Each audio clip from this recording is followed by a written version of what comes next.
Good afternoon, everyone. I call the meeting of the Community and Public Safety Committee to order. It is Tuesday, September 23rd at 2:30 p.m. One quick note before we get into the roll call, the portion of the end of the agenda today is where all the public comment is. So you may hear us talking a little faster than normal as we move through. We're trying to make sure there's enough time for everyone to give public comment at the end here. And I welcome any assistance in that regard from everybody in this room. Rebecca, will you please call the roll? Murillo. Here. Novick. Here. Zimmerman. Here. Smith. Here. Canal. Here. And Christopher, will you please read the statement of conduct? Welcome to the meeting of the Community and Public Safety Committee. To testify before this committee in person or virtually, you must sign up in advance on the committee agenda at www.portland.gov/council/agenda/community-and-public-safety-committee or by calling 311. Information on engaging with the committee can be found at this link. Registration for virtual testimony closes 1 hour prior to the meeting. In-person testifiers must sign up before the agenda item is heard. For public testimony on today's item, individuals may testify for 2 minutes. Your microphone will be muted when your time is over. The chair preserves order. Disruptive conduct such as shouting, refusing to conclude your testimony when your time is up, or interrupting others' testimony or committee deliberations will not be allowed. If you cause a disruption, a warning will be given. Further disruption will result in ejection from the meeting. Anyone who fails to leave once ejected is subject to arrest for trespass. Additionally, the committee may take a short recess and reconvene virtually. Your testimony should address the matter being considered. When testifying, state your name for the record. If you're a lobbyist, identify the organization you represent, and virtual testifiers should unmute themselves when the clerk calls your name. Thank you. Thank you. We're going to pause for just a second. The transcript's not working, so just wanted to give everybody a chance to get that figured out.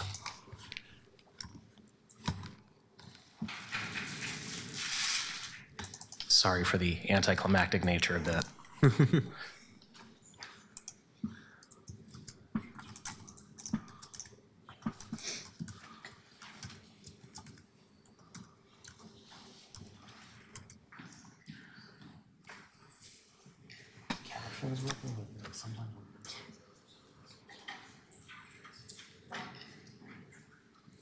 We should be good to go. Okay. Still not seeing it live up here, but I see it up there. So if that's good, then And we can go. it's showing in the broadcast in YouTube. Yeah, we have all good. Great. All right. At today's meeting, we have 3 agenda items. First is an informational presentation on Oregon's Extreme Risk Protection Orders, or ERPOs, commonly referred to as red flag laws. This presentation will cover the purpose, process, and implementation of ERPOs, including how they're used to temporarily restrict access to firearms for individuals deemed to pose a significant risk to themselves or to others. The second and third items will be together. The second item is to discuss possible legislative responses to recent or ongoing federal immigration enforcement activity within the city.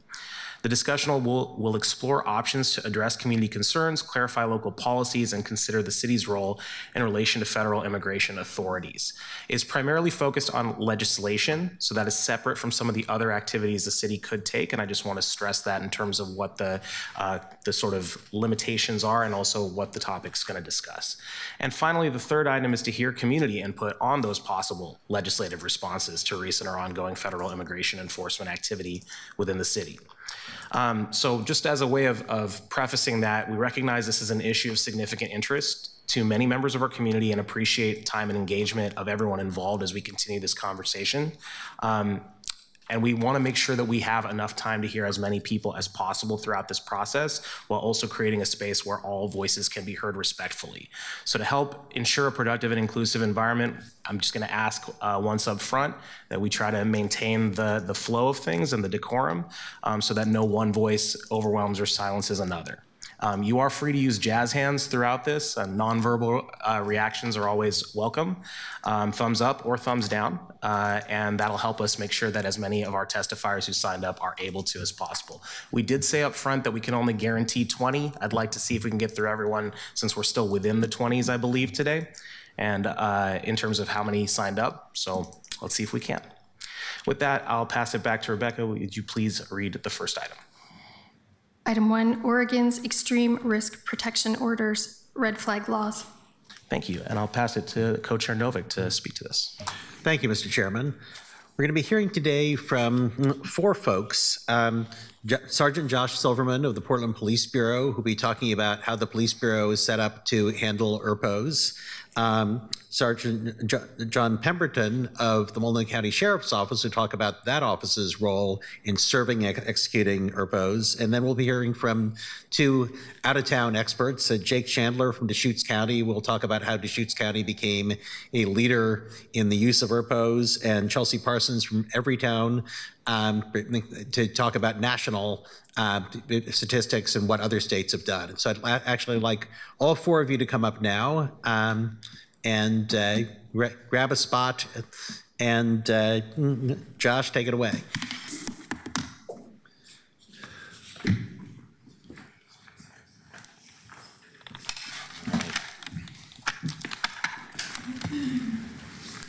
We'll see if we'll get the slide up and going. I know we're real short on time, so I'll just do introductions real fast. My name is Josh Silverman. I'm a sergeant with the Behavioral Health Unit. I've been with the Bureau since 2009, so I guess that makes it 16 years. 2012 through 15, I was at the Behavioral Health Unit as an officer, did some other things, promoted, and then since 2022 have been the sergeant at the Behavioral Health Unit. And most of my career has been sort of at the intersection of mental health and law enforcement. Do you want to take it? Sweet. All right. Just arrow key. All right. So I've been told I have 8 minutes. I've already used 2. So this is normally like a 25-minute presentation. The idea was just to go through, let's see.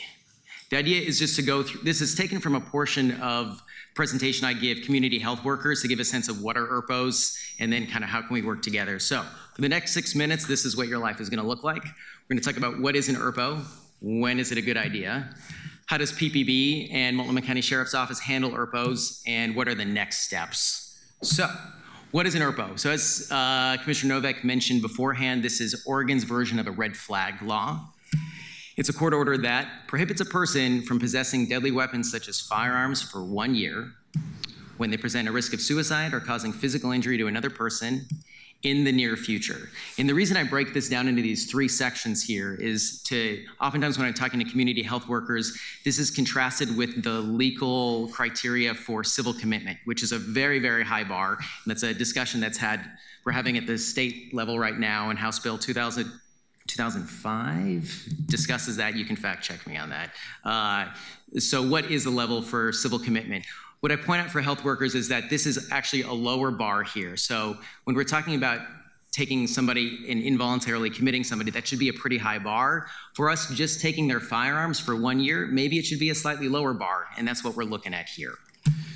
So here's some examples of good ERPO candidates. A person who has threatened or attempted suicide with a firearm, a person who has made threats to acquire a firearm to harm others, person who owns firearms and has made credible threats to harm an individual or group. So we have a significant safety risk and a firearms nexus or deadly weapons nexus. Who can apply for an ERPO?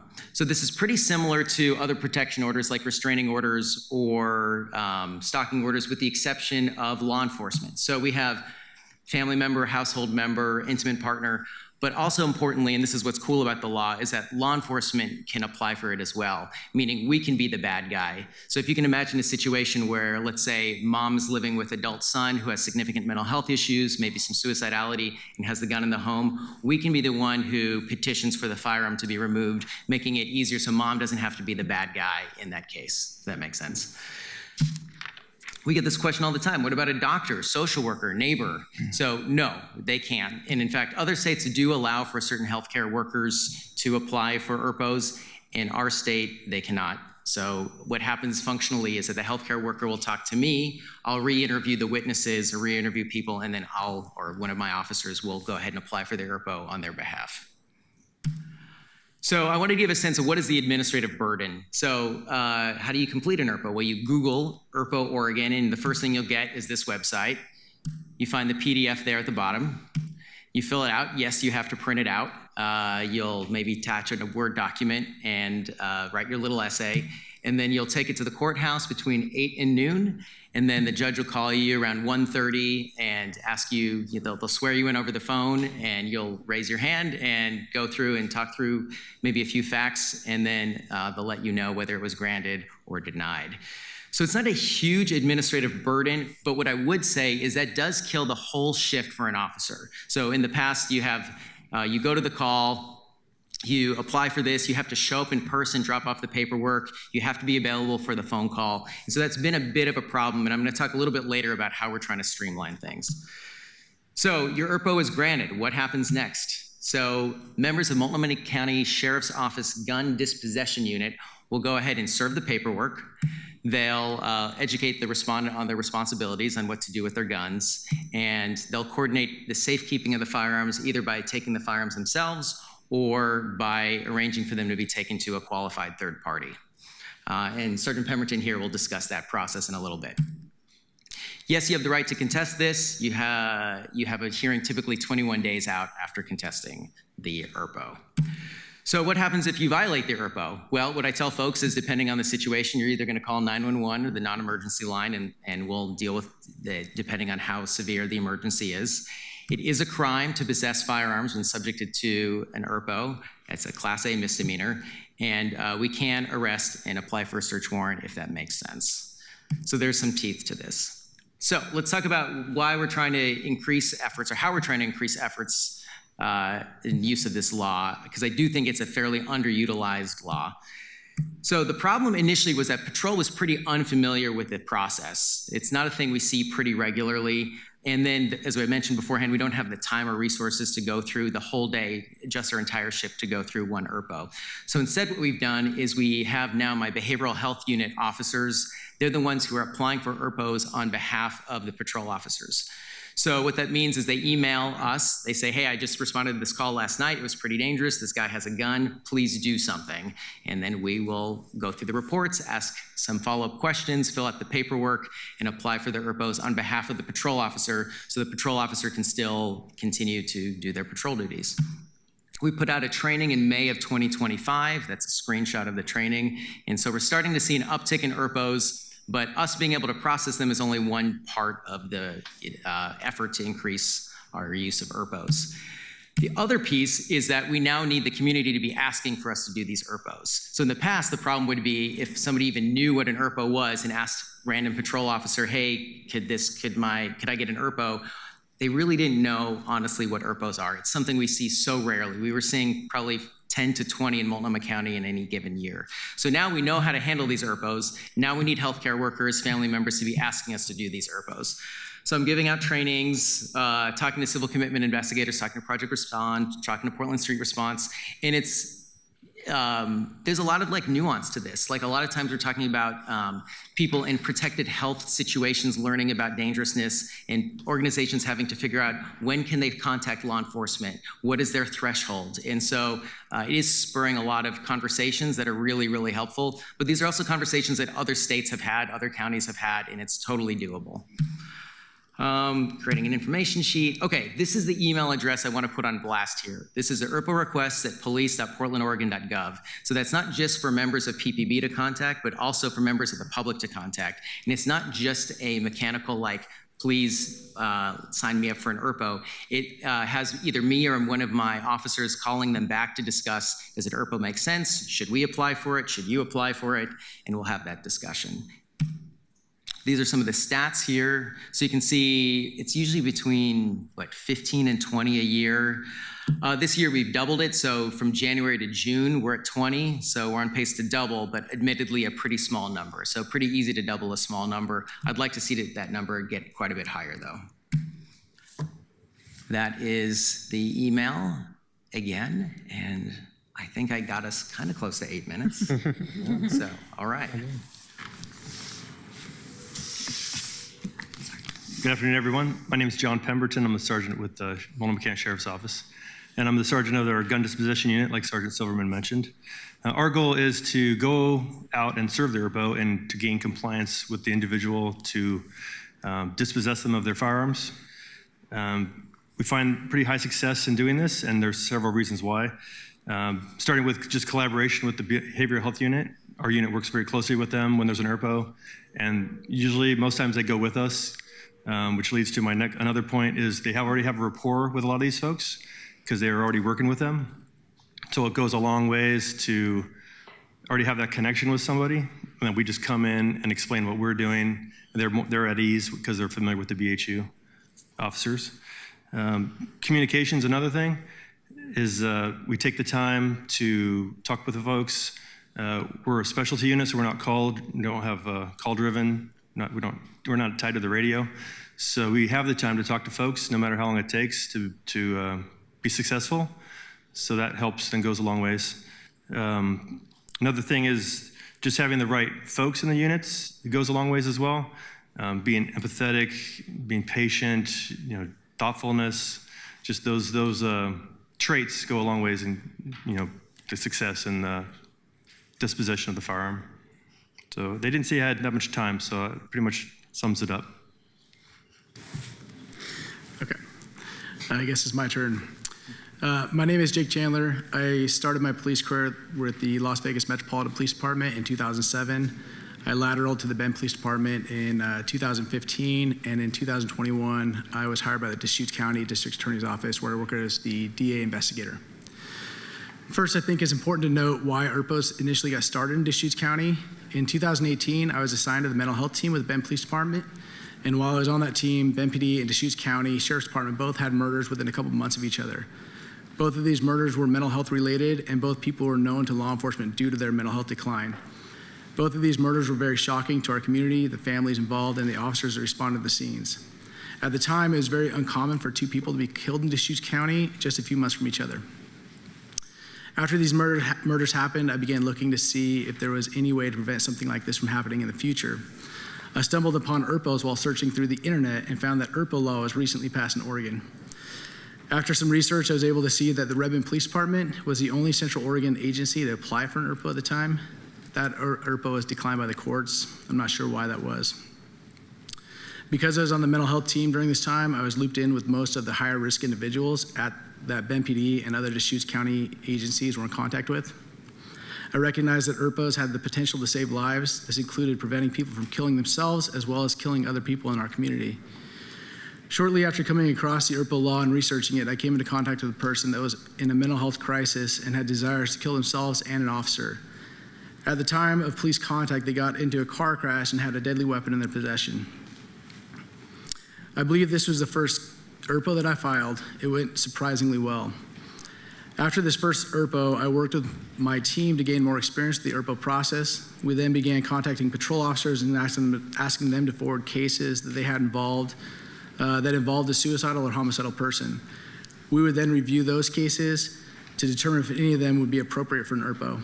Our team guideline and what I still teach is simple, which is the person suicidal and or homicidal, and without an ERPO, do I feel that they will attempt to kill themselves or someone else with a firearm or deadly weapon? If the answer was yes, our team would apply for an ERPO.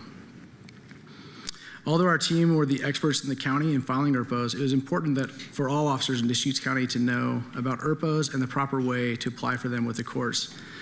Due to this, I created a training and began teaching ERPOs to law enforcement officers in the county.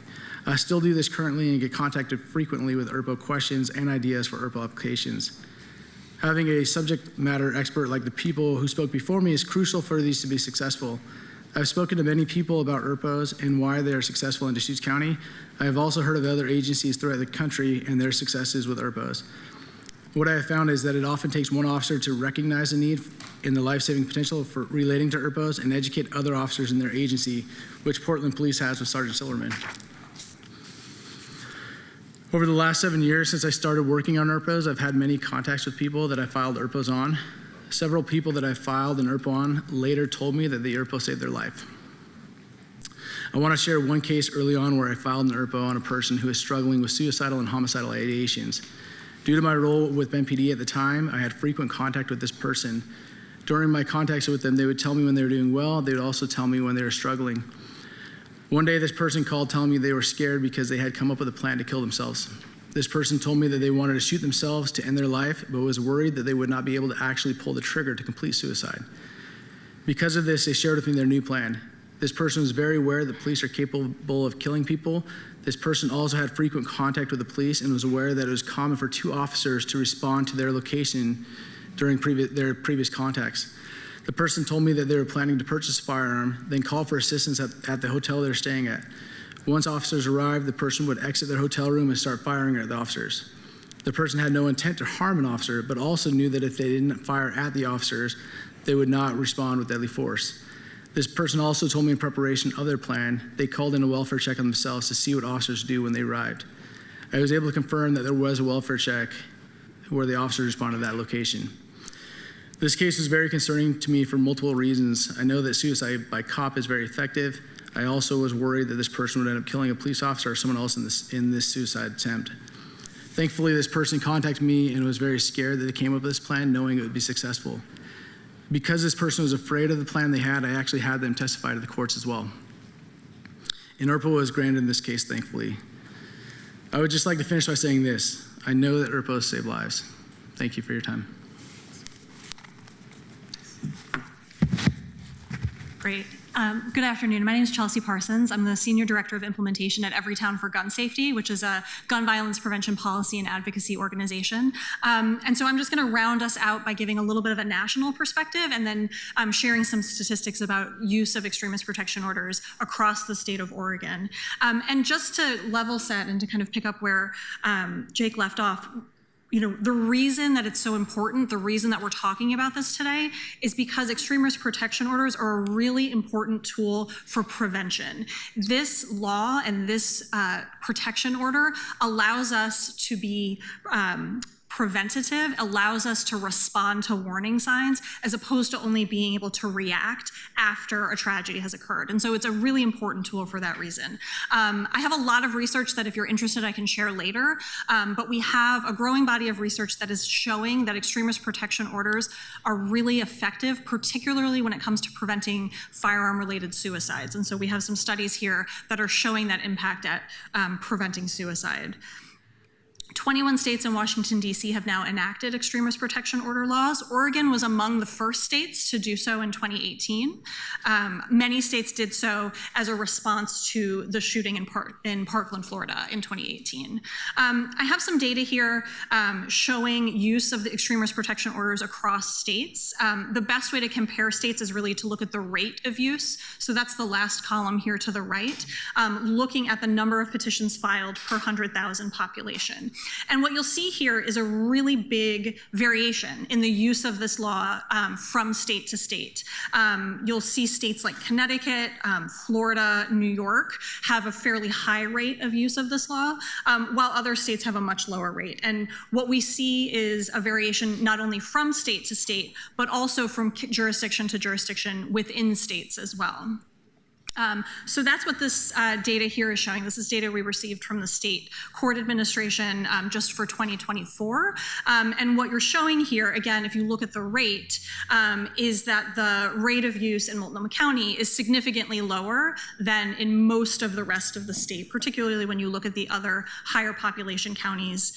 You can see the rate in Deschutes as a result of a lot of Jake's really good work there. But this is just a good way of just assessing the county's use of this tool as compared to other parts of the state.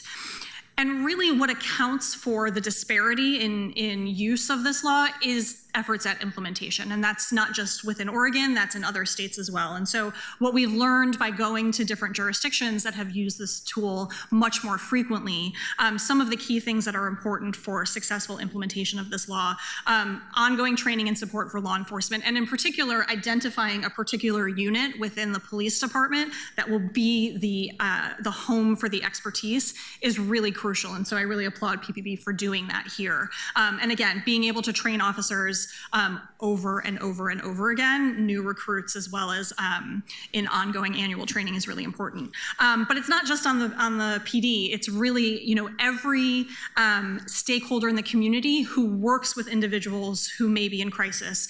All of those frontline first responders, it's really important that they also understand the law, understand how to access it, and when it may be appropriate for a person to be considered for an extreme risk protection order. And so crisis responders, behavioral health professionals, officials, educators, all of those folks is really important that they understand the law as well. Public education and providing support for family members who may want to petition. And then I'll just go really quickly, and Councilman, let me know if you want me to stop, but just really quickly looking at 2 jurisdictions in Florida that have had really successful use of this tool. Looking first at Broward County. So Broward County is the county where Parkland is located. So what you see here is right from the day one of this law going into effect, you see Broward County using it at quite a significant rate. And I think that really is a reaction to what happened in that community there. But again, in Broward County, they identified a unit within the Fort Lauderdale Police Department that was going to hold that expertise. Lots of training, not only for new officers, but also for detectives. And then a really close collaboration with local social service providers and behavioral health professionals as well. I also pulled some information on Palm Beach County because I think what Palm Beach County shows you is a jurisdiction that didn't use it particularly frequently at the beginning. And then as time went on, you see a significant jump in the use. And really what accounts for that is an increased effort at training for law enforcement. You had the Palm Beach County Sheriff's Office really decide to lean into this tool. They made a really big effort at training officers, again, housing that expertise in a particular unit. And as a result of that, as soon as officers learn more and understand the tool, I think they appreciate the fact that they do have now a prevention option that they can react to warning signs as opposed to kind of having to wait for something to happen. So I will stop there. And again, I'm happy to share if folks are interested in any of the research after the fact. Thank you to all 4 of our panelists for being here and for presenting. I'm going to open it up for questions, but I do see here a note that we have some other folks here that can answer questions about Portland specifically. I think we have Deputy Chief Lavelle here, Assistant Chief Lavelle, DCA Bob Kazi, Director Elizabeth Perez, and Director Stephanie Howard from the Public Safety Service area in case any questions apply. I don't see all of them, but I see many. So I'll just mention that before we open it up. I'll go to Councilor Murillo first. Thank you, Chair. Thank you all so much. That was such an informative presentation, and I actually hadn't heard about this policy before, and the fact that I am deeply invested in so many of these things and I hadn't heard about it before is a problem. So we'll do better to share that information out to our community members. Thank you. I was curious about some things. I was curious about what type of evidence is required for an officer to apply ERPO. So I think you talked a little bit about it being partially officer's discretion based on the situation. So is it solely officer's discretion, and what sort of parameters are in place in that case to ensure that the law is being applied equally, politically, racially, et cetera, since we know that falls through the cracks most of the time? Yeah, so I think I can answer that. The courts need clear and convincing evidence that the person is at risk of suicide or homicide. So that's what we're looking for an application to go through. Gotcha. Okay, so it would be like, maybe I'm getting too nitty gritty. Would it be like text evidence that someone said, I'm planning on using a gun to kill myself? Is it like a family member testifies that this person said they're gonna do this? I'm just trying to understand how that works more practically. Yeah, it's kind of hard to answer that, but it's definitely one of those things where an officer will assess it. Usually the community partners, being the mental health co-responders, will be able to assess on their level of expertise as well. And then it is one of those things where, like I said in my presentation or my speech, that I do feel that if I leave this person, they're likely to kill themselves or someone else. And so there is some discretion there on what I see and what's being presented to me by the person, as well as the community partners with what they're saying. And if I can, the courts are going to look for specific evidence of behavior. So the examples you gave, I think, are right on, where you've got, there a lot of times there'll be social media posts that will kind of present evidence of the risk. If you have a family member who's the one who may be called, they can provide specific examples of behaviors that are demonstrating the risk. But the way the law is written is that it really does require evidence of behaviors. And one thing to emphasize as well is that it is not contingent on any kind of diagnosis, and a diagnosis will not be sufficient for an order to be issued. So it really is based on observable behaviors that the court can assess as part of the petition. Maybe the last thing I'd follow up on is speech alone is typically not enough. We're not here policing speech. And so in training officers, I'm talking about making a threat versus posing a threat. And those are two very different things, and discussing what are the specific articulable reasons why I think this person poses a risk, not just them making words. So. Gotcha. That was super helpful. Thank you so much for answering that. And I appreciate too that a diagnosis isn't necessarily needed, because we know in domestic violence situations, it's not because someone's having a mental health crisis, it's a power dynamic that needs to be addressed. So appreciate that nuance as well. And so it sounds like maybe this is less of a question, more of a statement, but based on my own ignorance of this law, that we need more outreach to community for them to be aware of this. So yeah, thank you for this presentation today. Thank you, Councilor Maria. I'll pass it over to Councilor Smith. Thank you, Councilor Knoll. Thank you all for giving your presentation. Just curious, if someone wants help to filling out the EPRO form, who should they go to, PPB, or is there someone that they can go and talk to? I'd say that email address is going to be your best one-stop shop. Okay. Asterisk, if the emergency is right now, calling Okay. 911, and we'll go through whatever mitigating safety stuff, and then emailing that. But the ERPO email. request. Yeah. Thank you so much. Thank you, Councilor Smith. Councilor Zimmerman? Thanks, appreciate you being here. I just want to note for my colleagues that Sergeant Pemberton's team is often on the budget chopping block at the county, the gun disposition unit, and I think you should know that. And Councilor Novick is our representative Lipsick. I count on you to know that. So I've had to fight previously to keep that funding in place. This is important to me. I was trying to make a list of all of the people in my life, the people who've worked for me, the friends of mine who've been cut down in this type of situation through suicide or domestic situations, cops who've died on the door. And I haven't completed the list yet since we've been sitting here. So I think we do have a need to get the word out. And I remember hearing a while ago about Deschutes County's success, and I think this is an important day in getting the word out more broadly in Multnomah County. I have two questions. Can an ERPO be applied to a person who does not already own or have access to a firearm? Yes, I'm seeing shaking heads, yes. Yeah, I think that a lot of ERPOs are filed in that manner because when the ERPO is filed, that person is no longer able to purchase a gun. So we have a lot of cases where people are making threats that are credible threats with plans to go to a store to purchase a firearm. So the moment that ERPO is in effect and served, they are not able to purchase a firearm. That's a great answer, and I'm happy to hear it.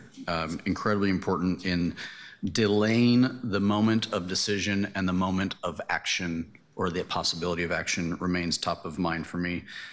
Who else gets to know when an ERPO has been issued?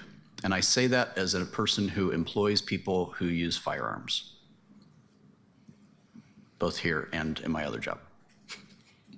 That's a great question. I'll tell you one, when we as law enforcement run somebody in LEDs, it shows up as a hit in LEDs saying that they are prohibited from owning firearms. So if in the course of your job you're able to access LEDs, you would be able to see that information.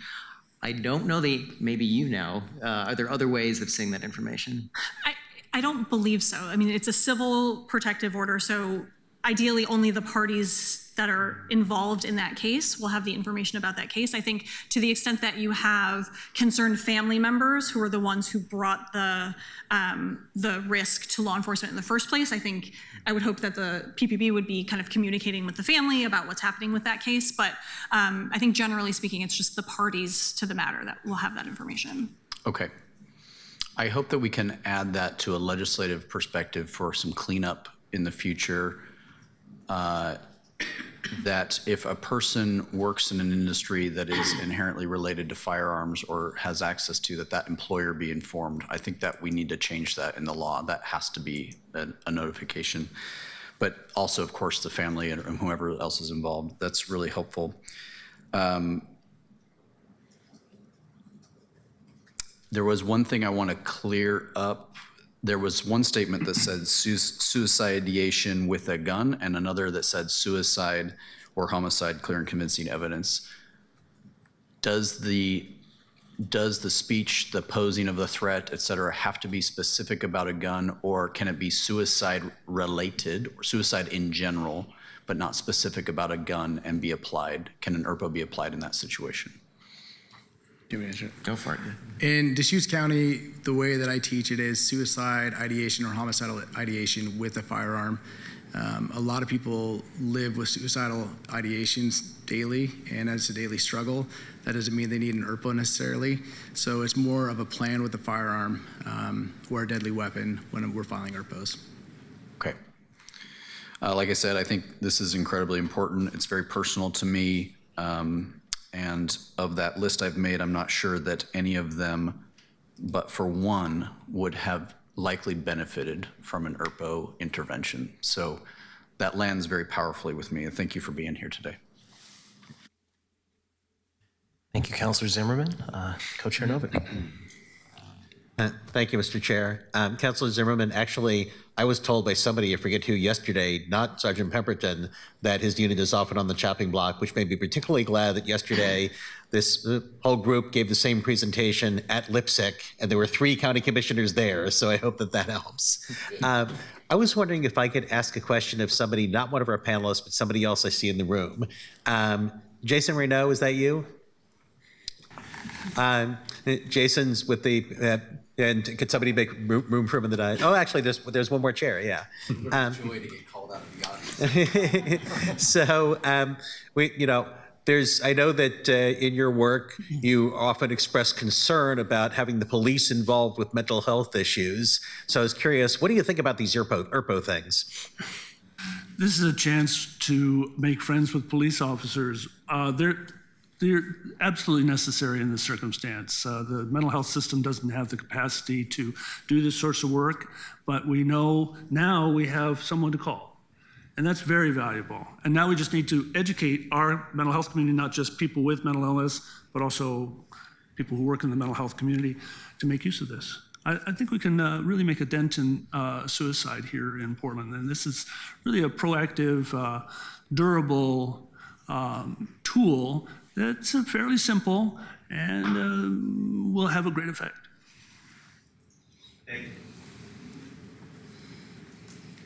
Thank you. I'll pass it back to Councilor Zimmerman, and then I'll go at the end there. Thanks, Chair. I had one question I forgot to ask. I have certainly worked with and been around many people who we have removed firearms from, et cetera. Not many of them who we weren't still working with a year later. A year is concerning for me. 5 years is a hell of a time. And I have found that a person who is successful for a few years, 5 years out, has been tremendously different than they were 5 years previous. But in the world of PTS and other things, and if you know my background, that's where I'm coming from in terms of those experiences, 1 year is too short. So does that require a reissuing? And should I, as a lawmaker, be considering a way to influence the state to consider a longer initial ERPO timeframe? So you're asking for an opinion. So to be clear, I'm speaking for Josh Silverman. I love Yes, Josh so, Silverman's yes. opinions, Okay. and I love Mr. Chandler's So, opinions, yeah. and I respect the position I just put you in. Yeah. So, I think that, so first of all, to answer the technical question, after a year, we do have to reapply. And so there's a renewal process that we have worked out with the city attorney's office in order to do that. It's the same burden of proof. It's the same legal standard. And so I can imagine an argument where maybe the renewal might be a lower burden of proof, especially if we're not getting evidence of new activity, but we still believe the risk is there. I can imagine wanting that. I'm actually curious nationwide if there's anything different in the burden of proof for a renewal. There's nothing different in the burden of proof for renewal. There are a couple of states that have expanded the initial ERPO duration to be longer than 1 year. So Delaware just did that this legislative session and extended it for up to 5. And there are a couple of other states that have a longer available duration for that first order. Every state allows for a renewal, and the courts are directed to consider the renewal basically as if it were an initial petition. So there needs to be contemporaneous evidence of a risk at the time. Chair, I brought it up just, I think that there are positions here where we are in a unique role in which we can advocate for if we need adjustments to this. Obviously, Oregon did not go pedal to the metal on this, but we could, and as we get more information about it, and I don't know anybody who spent only 1 year in crisis. So I think about that a lot. Thanks for those candid answers. Thank you, Councilor Zimmerman, and thanks for raising this at a time when we're just starting the process, I think, around the legislative agenda and those things that we might eventually want to ask the state legislature to work on. For myself, I'm very familiar with the Washington State piece of it, and I'll speak to why in a second, but I wanted to ask, in the first 3 years there, I was reading about how the overwhelming majority of ERPO requests came from law enforcement. I think it was over 85%. Can you speak to the patterns in Oregon as it relates to that, or at least in your county and here in Multnomah County? Jake, you're probably the best to answer this. Yeah, I think Chelsea might have the numbers, but law enforcement applies for a lot more of them, which is a great thing because the success rate for law enforcement is in the 90% success rate, and a family member or another qualifying person is about 50%. And so it's a much smaller number, but it's still only about 50%, which is, there's a lot of different reasons for that, which could be incomplete packets, maybe not qualifying completely for the probable cause for the ERPO, things like that. But law enforcement is very good at articulating the need and the clear and convincing evidence, as well as completing the paperwork. And so, like I said, I think 90%, 92% or something like that in Oregon success rate. Yeah, there was a study of the first 5 years of ERPO use in Oregon, and it found that 60% of petitions were filed by law enforcement. And again, I think for all the reasons stated, it's if you put yourself in the shoes of a family member, the idea of going to court and kind of pursuing an order like this, I think, is incredibly daunting. And in particular, even in the first couple of years, the clerk's office might not know what you're talking about. Like, there's a lot of education even on the judicial side of things as well. So I think that's often why we see a pretty heavy tilt toward law enforcement being the petitioners. Thank you. And I think what that tells me is that a higher number, a higher percentage is achievable, looking at the Washington example, that there's support for it from folks that might not be the obvious support for that in other contexts. And I appreciate you being here, Jason. And that the training piece of it that you've all mentioned is a really core component of that. I worked for Governor Inslee in Washington about 9 years ago.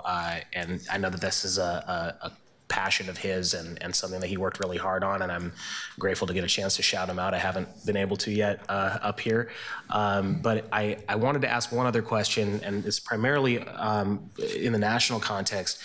A lot of the other states that I've seen and read about, and this is anecdotal, I don't know if it's everywhere, have ERPOs as one piece of a collective sort of suite of policy solutions.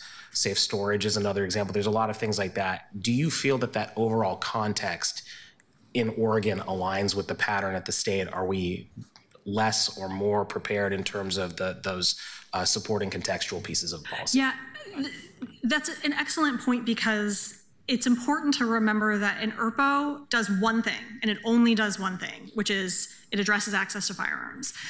It does not connect somebody automatically to services. It does not automatically begin to address the underlying causes of a particular crisis. And there's, in many cases, you'll see use of an ERPO in the domestic violence context, which is appropriate sometimes, but it doesn't do any of the other things that a domestic violence restraining order does. So it's really important to remember that ERPO, it does one thing. It's a very important piece of what should be a much larger ecosystem of interventions that can address different aspects of a particular crisis. And so I appreciate you mentioning secure storage. That's something that my organization is very heavily focused on, and making sure that people who do choose to keep firearms in their homes are storing them securely and locked and unloaded and away from where children can gain access to them. I think Oregon has all of the right pieces in place, and I think Multnomah has all the right pieces in place, and it's really just a matter of focusing and putting some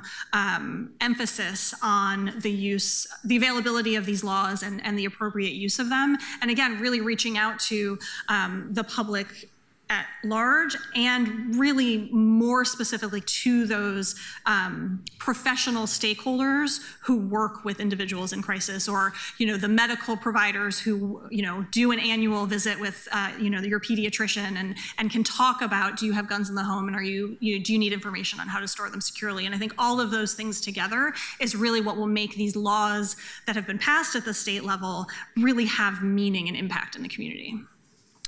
Thank you. We're just getting to time, so I don't know if these are legacy hands, but if you can keep it short, if not. So I'll pass it to Councilor Novick. I just wanted to say that the reason we're having this discussion here today is that a year and a half ago, my friend Katie Poole, who follows gun issues, pointed out to me a survey the Secretary of State did that showed wide disparities among Oregon counties in use of ERPOs. So thank you, Katie. Thank you. Councilor Zimmerman? This gave me some thought in terms of more broadly applying an ERPO, not just at the suicide or homicide level, but the ability of one to elevate or advance violence. I think about the domestic situation. If you can beat the shit out of your partner, I don't think it's a long stretch that you can kill your partner. And so I don't think, though, in that situation, an ERPO would be applicable, because the intent to kill was not present in that first domestic violence situation. This seems like a gaping hole in an area of violence that we see every single day. And so you've given me some really important food for thought, and I appreciate just the depth of how this is different in all the states. But the domestic piece here really leaves me wanting for a larger application of an ERPO in other spaces. So thanks for that. And if your 5-year-old was watching that, I just gave you a word that you could to teach them, and I apologize. Thank you.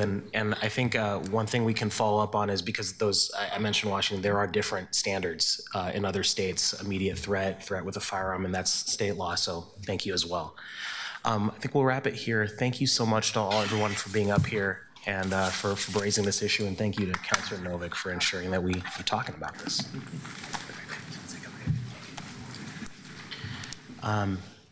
Rebecca, could you read the next 2 items together, please? Item 2, discussion on potential legislation related to federal immigration enforcement activity. Item 3, public hearing on potential legislation related to federal immigration enforcement activity. Thank you, Rebecca, and thanks to everybody who's here today. So the second agenda item that we're just going into here is a presentation. We'll have guest speakers, as then a presentation opportunity for any counselor who would like to talk about what they're working on in terms of federal immigration enforcement related legislation, as well as a discussion among the counselors present. We'll follow this immediately with the third agenda item, which is a public hearing. Our intention is to daylight some of these potential pieces of legislation. We are aware of 3 counselors who will be discussing potential legislation today. Ask clarifying questions, briefly indicate initial thoughts and reactions, and have that be information that the public can react to today, in the hopes that those who are working on legislation can use the reactions, both from their fellow counselors and from the public, in shaping the legislation as it's getting developed. I'm going to take a moment to note here that this is a Community and Public Safety Committee meeting. This is a public safety issue. 3 people in North Portland in my district were kidnapped by federal agents without due process over a 48-hour period last week. I know other districts have been affected or are currently being affected as well. I do think this is a public safety issue and a good use of our committee's time as a result, alongside other pressing public safety issues like the ERPO's discussion we just had. This committee is a textbook example of walking and chewing gum at the same time, pretty much constantly. So we're going to hear presentations on at least 4 different documents today from myself, followed by Councilor Murillo, followed by Councilor Avalos. These are all different documents with different co-sponsors and all do different things. We'll each have about 5 minutes to present documents. We'll then take some committee member questions on each. Following all of those presentations, we'll open it up for committee member discussion and then switch over to hearing public comment.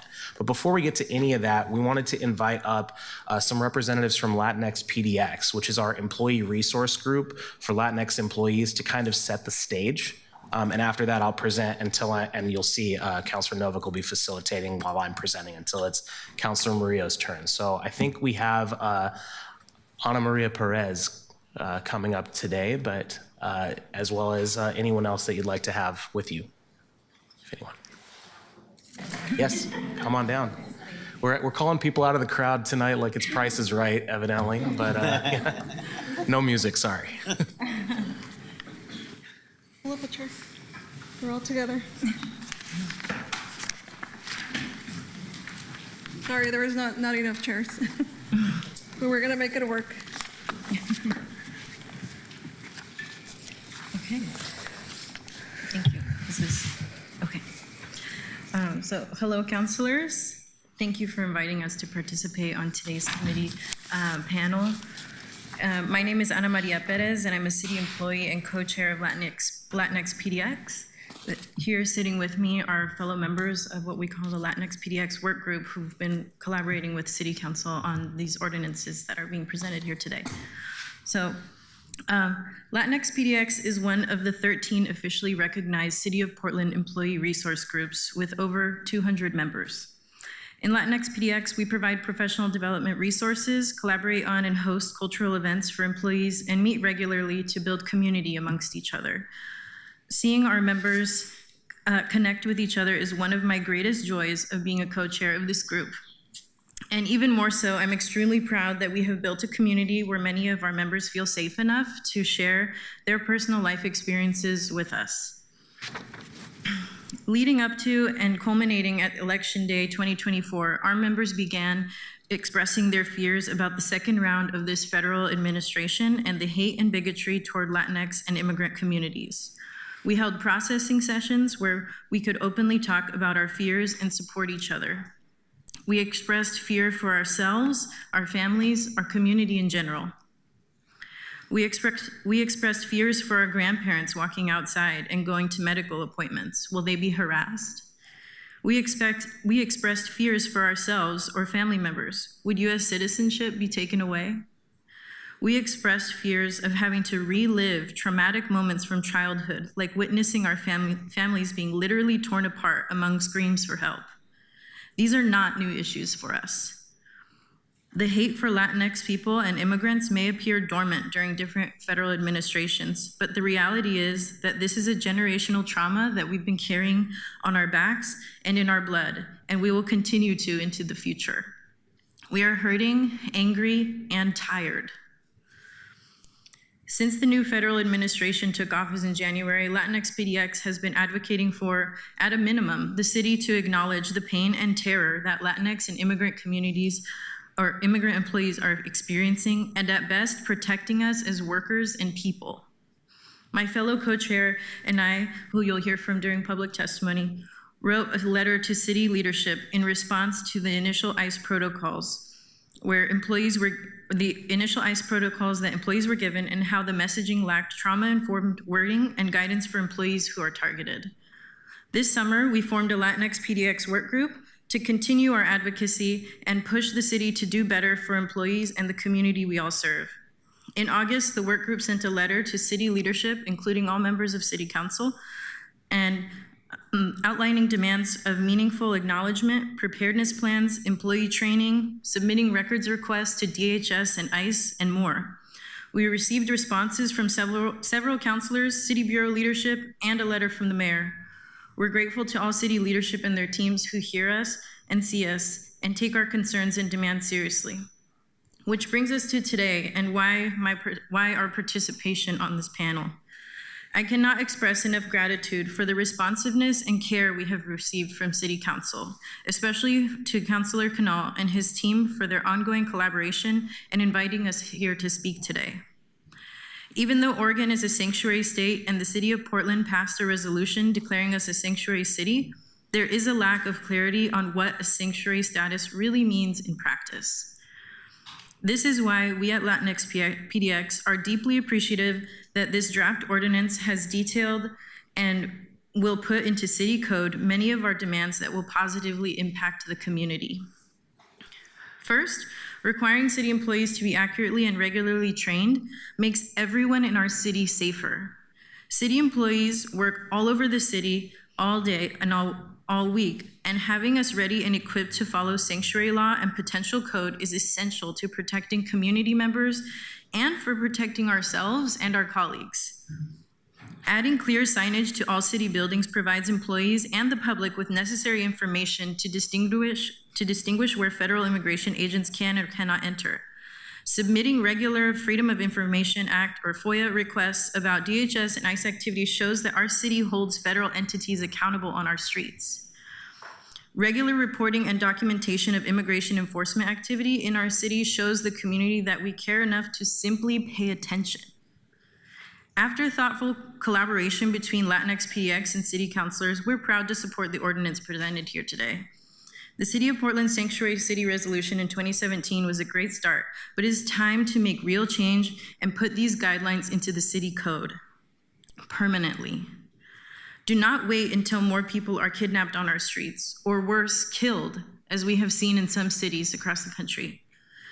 Do not wait until the ICE raids swarm our city, like we have seen in other cities. Do not wait to prioritize human rights and dignity. Now is the time to be proactive, not reactive. Put forward this ordinance and show the Latinx and immigrant communities in Portland that we are valued. Thank you.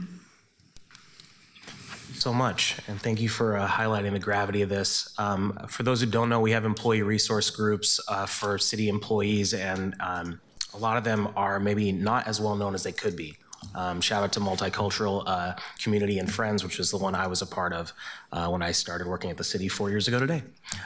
So I will say that we might ask you back up for a question. I know we'll hear from many other folks during the Q&A, but feel free to step down, and I'll invite my staffer up for my part of the presentation here. Get started on that.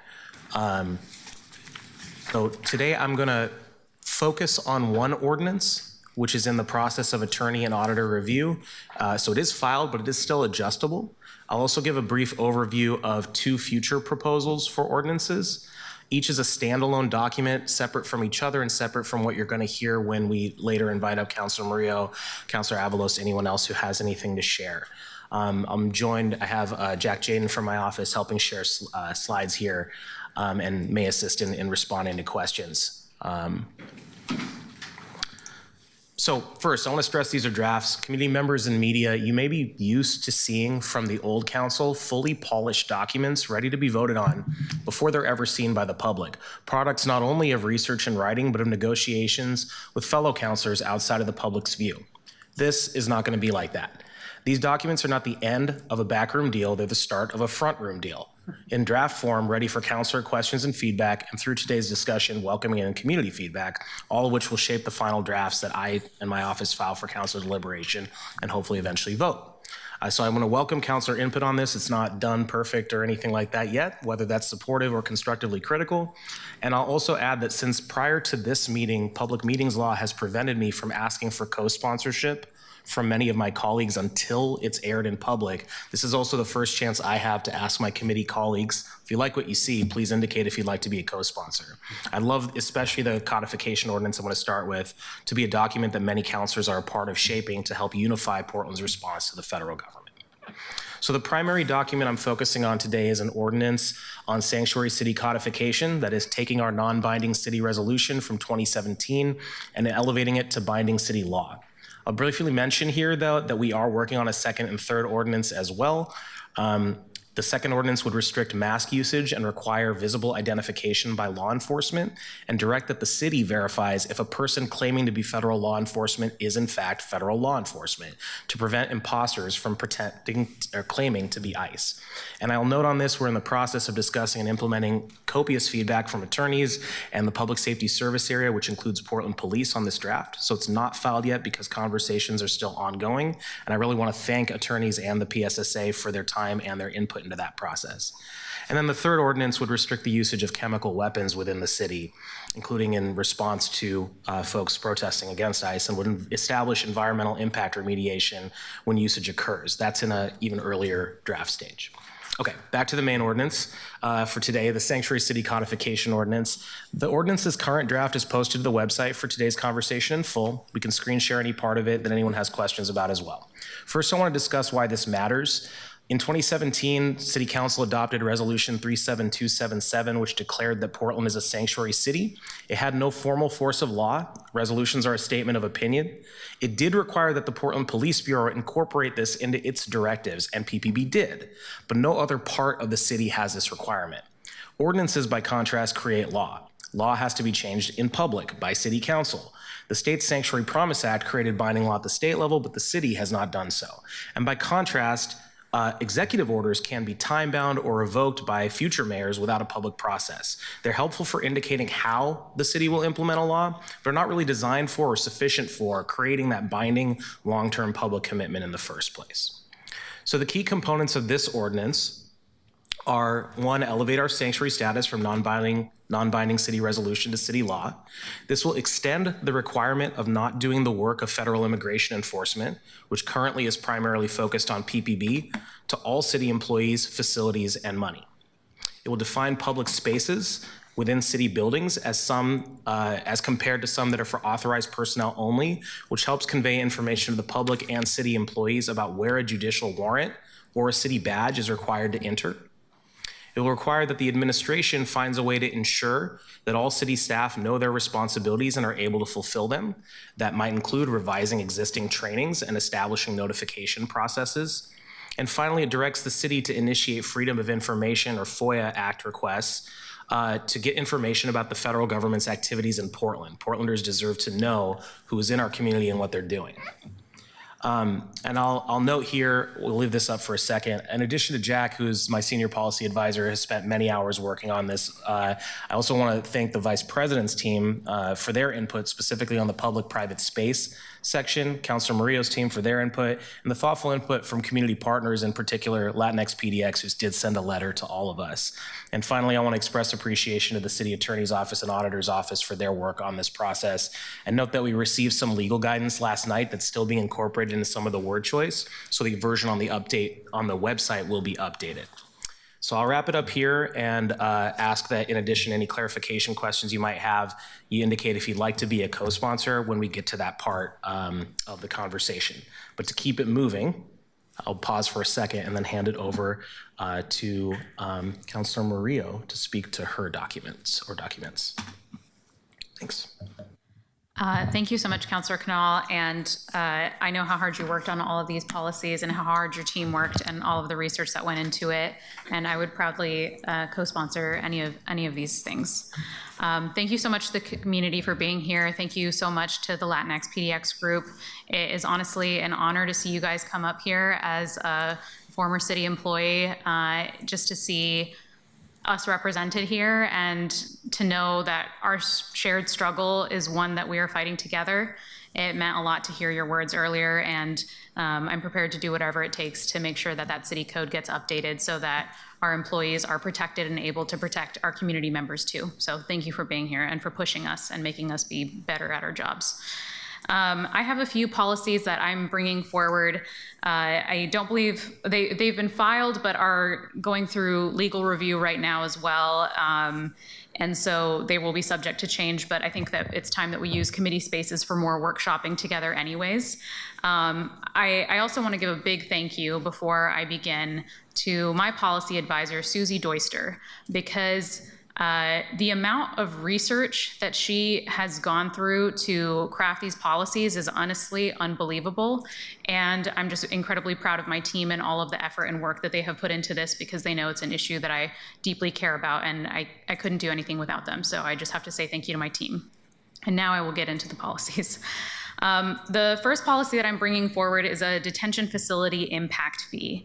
And this policy is going to establish an ongoing impact fee to be paid to property owners that lease their land or buildings to a detention facility. So essentially, if you are a landlord that is choosing to create a new contract with a detention facility, including an ICE detention facility, that usually incurs a cost for the city that we don't really talk about.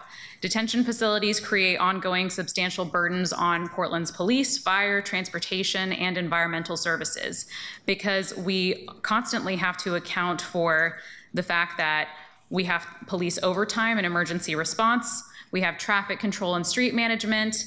We have environmental remediation and public health impacts due to the use of tear gas and other enforcement metrics. And we also have a lot of people who need our help who are not getting helped right now. We don't have assistance for households or businesses that are impacted by facility-related conditions, which includes tear gas. We have heard from so many constituents who live in the area that they are unable to live safely in their homes. Their children are being impacted by the amount of tear gas that's seeping into their homes, and that just shouldn't be something that our Portlanders should have to deal with because someone is choosing to create a new contract with a very controversial detention facility. So this is something that I think is incredibly needed and is going to help us just create a more ethical contracting system in the city where when you're choosing to profit off of something, that you're also thinking about the impacts to our community members. The second policy that, and I want to talk about what those fees are going to go towards. So when the city is collecting those fees, it's going to go towards all of those issues. It would go towards police overtime. It would go towards any traffic control or street management that has to be done. It would go towards environmental cleanup costs, and it would also go towards helping immigrants or people who are having to be relocated because they live in units that are being impacted by tear gas. So all of the impacts that we are suffering that the city is paying for, that is what that funding would be used for. My second policy that I'm bringing forward is about, it's called Unauthorized Detention Code, and it is a new section of code that would regulate detention by private security entities and actors. So if you're a private security member, private security officer, it basically clarifies that the detention authority is strictly limited to what Oregon law already allows, which would be citizen's arrest or shopkeeper's privilege. And it requires that anyone who is lawfully detained to either be released without delay or immediately transferred to state or local police. And this is extremely important. We have seen that private security, among just what ICE agents are doing right now, and anyone really who is choosing to enforce the law in this way, it creates risks of violence, abuse, and unwarranted deprivation of liberty. So if a private security entity is detaining an individual under Oregon or Portland law, then Portlanders should be assured that that detention will be subject to the accountability of the Oregon public and the courts. There is so much federal overreach in everything that we're seeing, and we want to ensure that we have state and local actors that are protecting immigrants and assessing their rights before people are being transferred over to the federal government without due process. And the last policy that we are working on is the data privacy and governance resolution. My office is working on that with Councilor Novick, and I think we've discussed at length how ICE and other federal agencies are really using people's data in order to surveil them, in order to surveil immigrants, surveil activists, and data privacy is going to be the new frontier of addressing fascism. We need to ensure that people's privacy is protected so that the government can't make an entire map out of your life, figure out who you organize with, where you take your kids to school, all of those types of things. And we're working with city employees and everyone else to ensure that our city data is as protected as possible, because we have power over things like traffic cameras that have license plate readers and things like that. So we need to do our part to ensure that people's data privacy is secured. And we will be sharing more details on that policy at a later time. Thank you. Thank you, Councilor Murillo. I know that Councilor Avalos let me know she was looking to come on up. So please come on up, Councilor Avalos, and then I'll open it up after that if anyone else has anything they'd like to add before we get to Q&A and discussion. Thank you so much for being here, Councilor Avalos. Thank you. All right, hello. So I am gonna provide just a super high level look at the resolution that I'm putting forward that I'm calling the Protect Portland Initiative. This is a resolution about protecting Portlanders from unconstitutional federal militarization, affirming our commitment to equity, safety, and local democracy. It builds on our history as a sanctuary city and reinforces our values. This is also about solidarity. So I modeled this after Chicago's Protect Chicago initiative. I was inspired by the way that they were putting up a very clear value statement, a very clear directive for their entire organization, their city, to align in every single way to ensure that they're protecting Chicagoans, and this has the same spirit. And I'm also hoping that by modeling it after this can create some momentum that we are trying to build as an entire country to put up, to have municipalities put up strong firewalls against creeping fascism. I'll talk a little bit about the general sections of the resolution.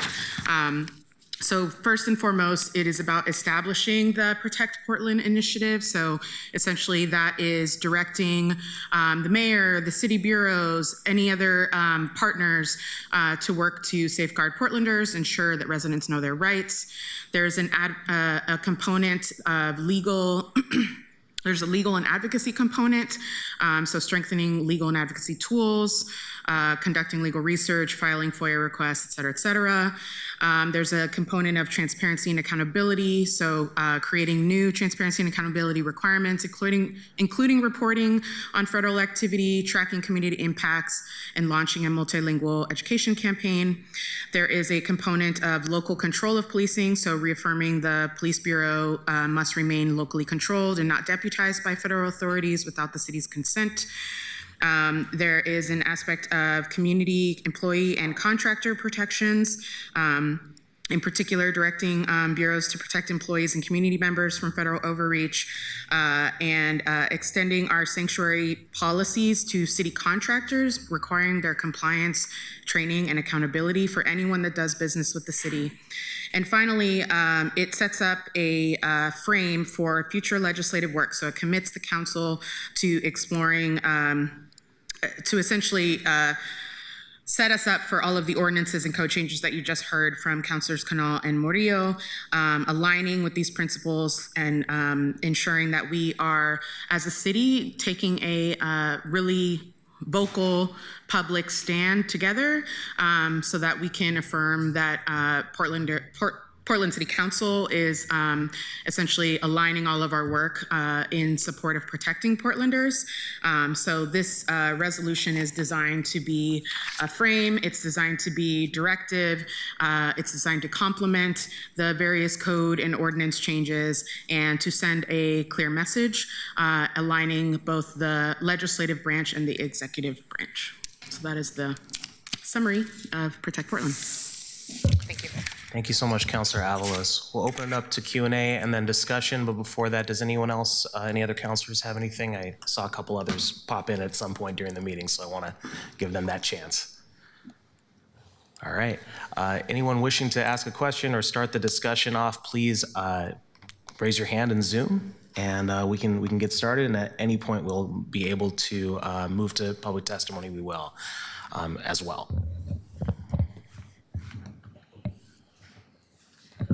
Not seeing anyone in the queue right now. I'll give you another second, too. I have a question. Have a question, yes. Could we outline for the public a little bit the difference between your code codification and the resolution that Councilor Avalos has brought forward? Because there was some overlap in what was stated, and I think it would be good for people to know what the difference is. Sure. I don't know if Councilor Avalos stepped out, but you're welcome to come back up to speak to your part of this. I'm not sure that I can answer that definitively. I haven't had a chance to read the full text of Councilor Avalos's yet, resolution, but I do know that there are some things related to explicit denunciation of federal deployment here and things like that that are in the resolution but are not part of the code package that I'm putting forward. I'm not sure if Councilor Avalos, you have more to add on that, but that's one very clear example that's not in an overlap there. Yeah, there are definitely areas in theory that overlap, but the point of the resolution is in particular to be broad strokes, to talk more about the federal overreach, to set a frame by which the city can move forward and create, the different trainings or the various components of making sure that the entire enterprise is working to protect Portlanders. There's components around protester protections and overall just trying to set a value and a united front to show Portlanders that their city council is working to protect them. Thank you, Councilor. I thought I saw another hand for a second. Any other questions? Councilor Smith. Thank you, Councilor Canal, for bringing this forward.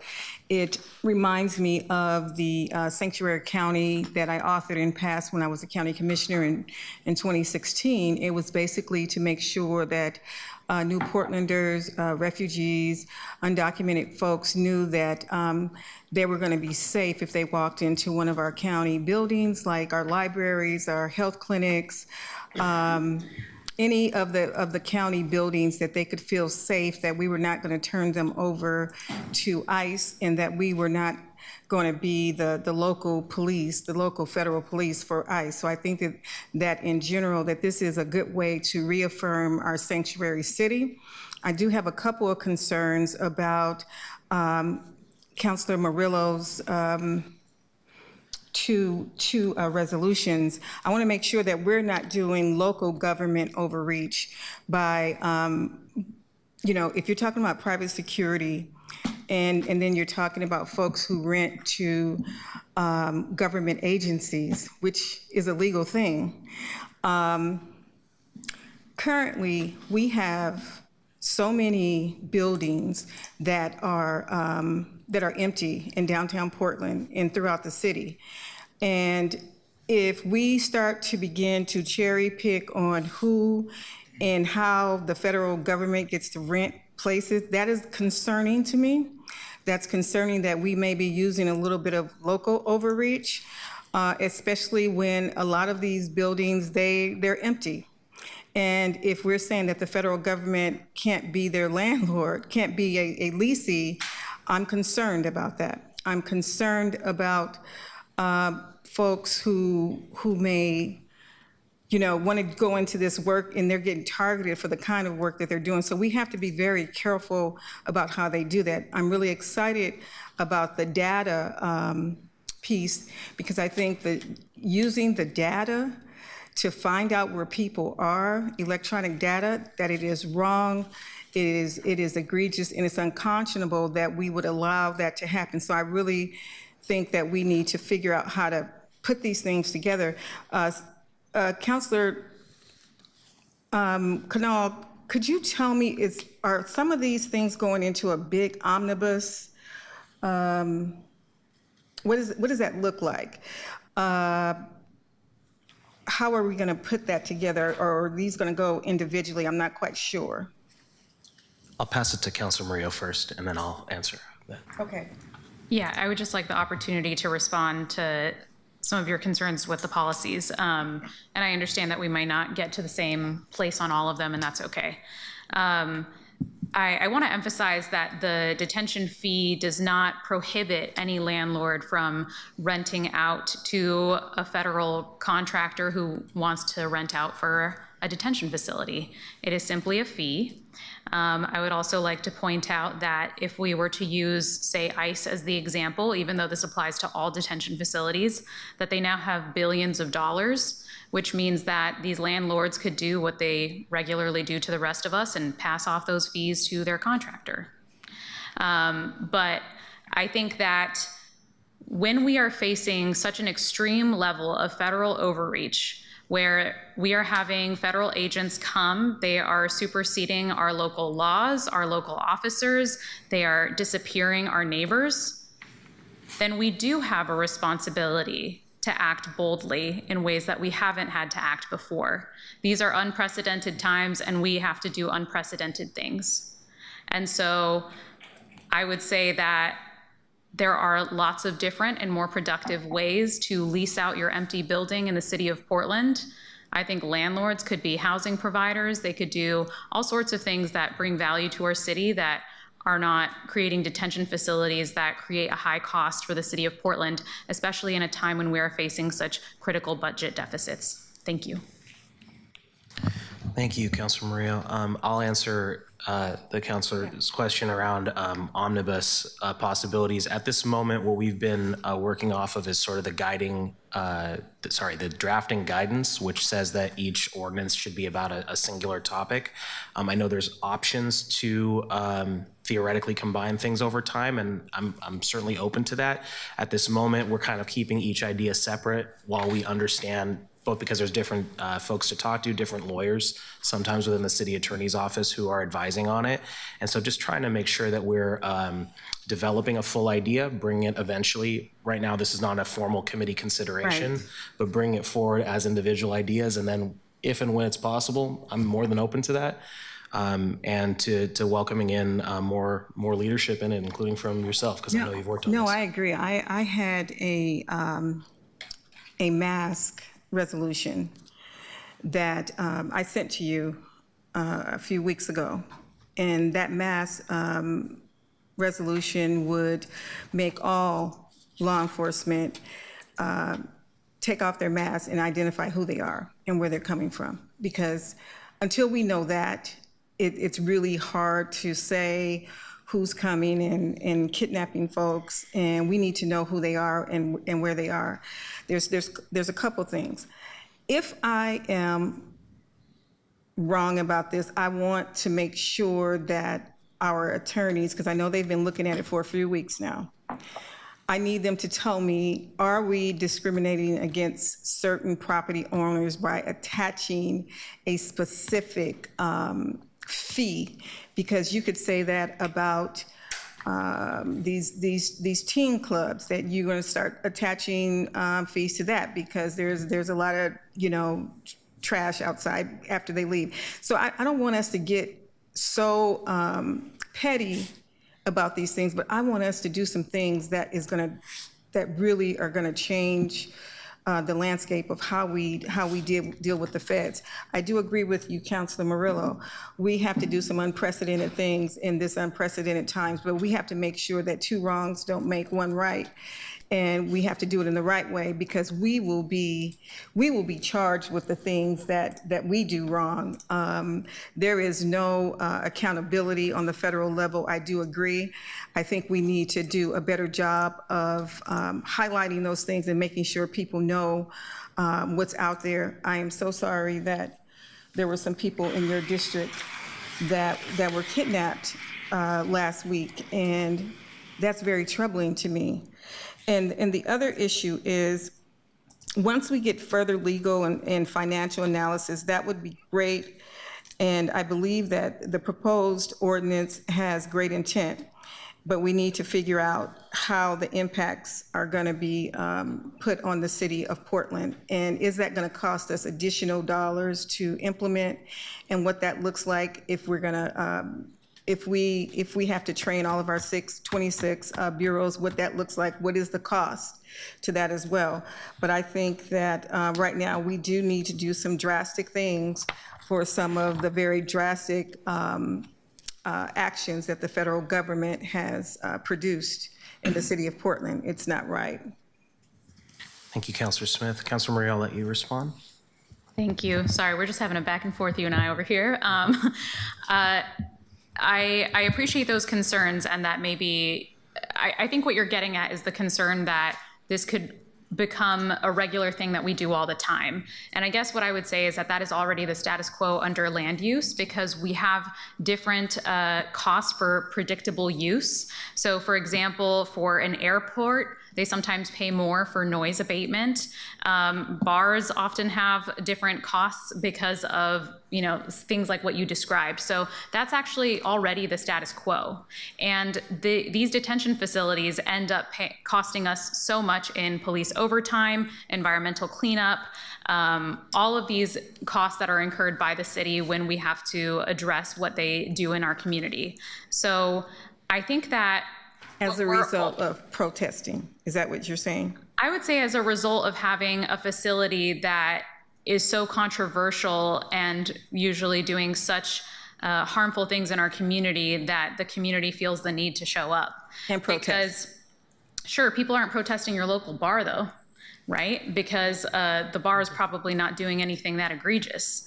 And what we're really emphasizing here then is the prioritizing one landlord who wants to profit off of opening a new detention facility versus taxpayers who are paying for all of the environmental cleanup costs, all of the police overtime. Every single thing that we end up paying for is coming from our taxpayers, who are working class people who are fighting to live in our city. So I would say that it's already the status quo that we have different fees for different types of buildings, and that it is time that we look into this for detention facilities too. Thank you. Thank you, both Councilor Smith and Murillo. I'll just answer the other question that we are getting the cost estimate revised as the text gets revised. We've been told that we're not expecting much additional cost on the codification one because there are already trainings. They probably need to be updated, but there are already trainings that need to get potentially revised, as well as State Attorney General Metro. They all have trainings as well on these types of issues. So. All right, we're going to move into public comment. I'll just make 2 notes. If there's time remaining at the end, we will have the opportunity for councilors to respond some more. We did have more people sign up than we originally said we would have spots for. We'll see what we can do. I'll note that I read the first 58, but now it's up to 80 of the written testifiers. If you gave written testimony, I'd ask that you in particular keep it short. Feel free to direct our attention there. I am reading all of it, and that might help us cut down on the time. But with that, I'll ask Rebecca if you can call up the first testifier panel for their 2 minutes each. Thanks. First, we have Kip Silverman, Liz Kay, and Maya Nordland. Kip is online. Kip, you can go ahead. Great, thank you. Just connected. First of all, I love the proposals that I've heard you guys working on. Thank you. So I'm going to go to my prepared thing. Thank you, counselors, for giving us the opportunity to weigh in on one of the most important issues that we will face in our lifetime. My name is Kip Silverman. I use he, him pronouns. I've lived in Portland for 27 years. I'm going to jump ahead here. My family history, both sides of my family fled Lithuania in the late 1800s to escape the pogroms on Jewish villages and homes. Half of my family fled to the United States. The other half went to Germany. As I understand it, no one who went to Germany survived save for one child. My grandfather, Sam, fought in the infantry in World War I. Upon returning to the United States, he opened up a shoe store in Pennsylvania. During the Great Depression, if he saw someone walking down the street without shoes, he would rush out of the store, pull them in to fit them with a brand new pair of shoes for free, and send them on their way. My ancestors were grateful for refuge and paid that gratitude forward. These values are embedded in my DNA. Nearly everyone in Portland is an immigrant or descendant from immigrants. We live on occupied, stolen land from indigenous peoples. And in recent years, we've done land acknowledgements that are mostly performative, but that's not enough. We have to take action. Right now, right here is our time to stop being performative and make it stand on our values.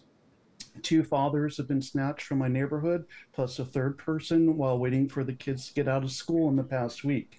No one is safe. We need to take action now as a community and stand on our values and have a constitutional right to due process.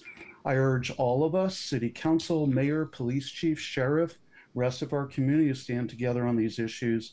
We need to codify our existence as a sanctuary city, build up on the laws that we were talking about a moment ago. Thank you, Kip. Liz, and then Maya. Good afternoon. I am a resident of District 1 and only one of countless witnesses to the severely corrupt and exploitative ways ICE has been harming our neighbors.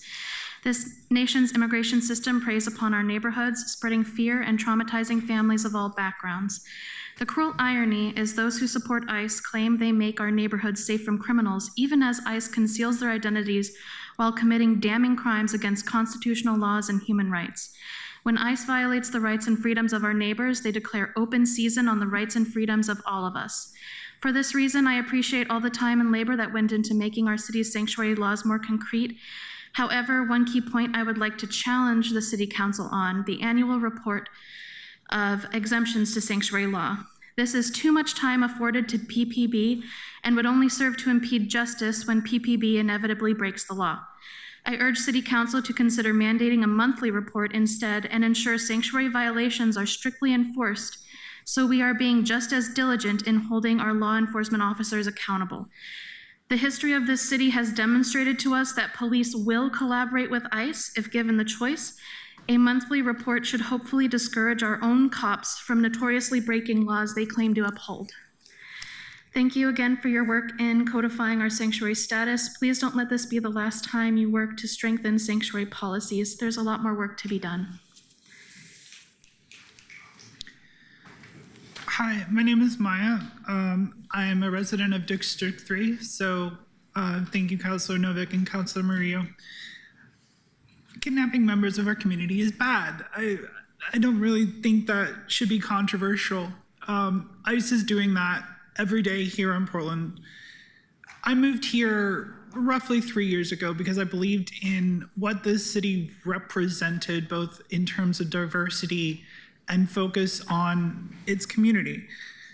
The economic harm of leaving families without providers.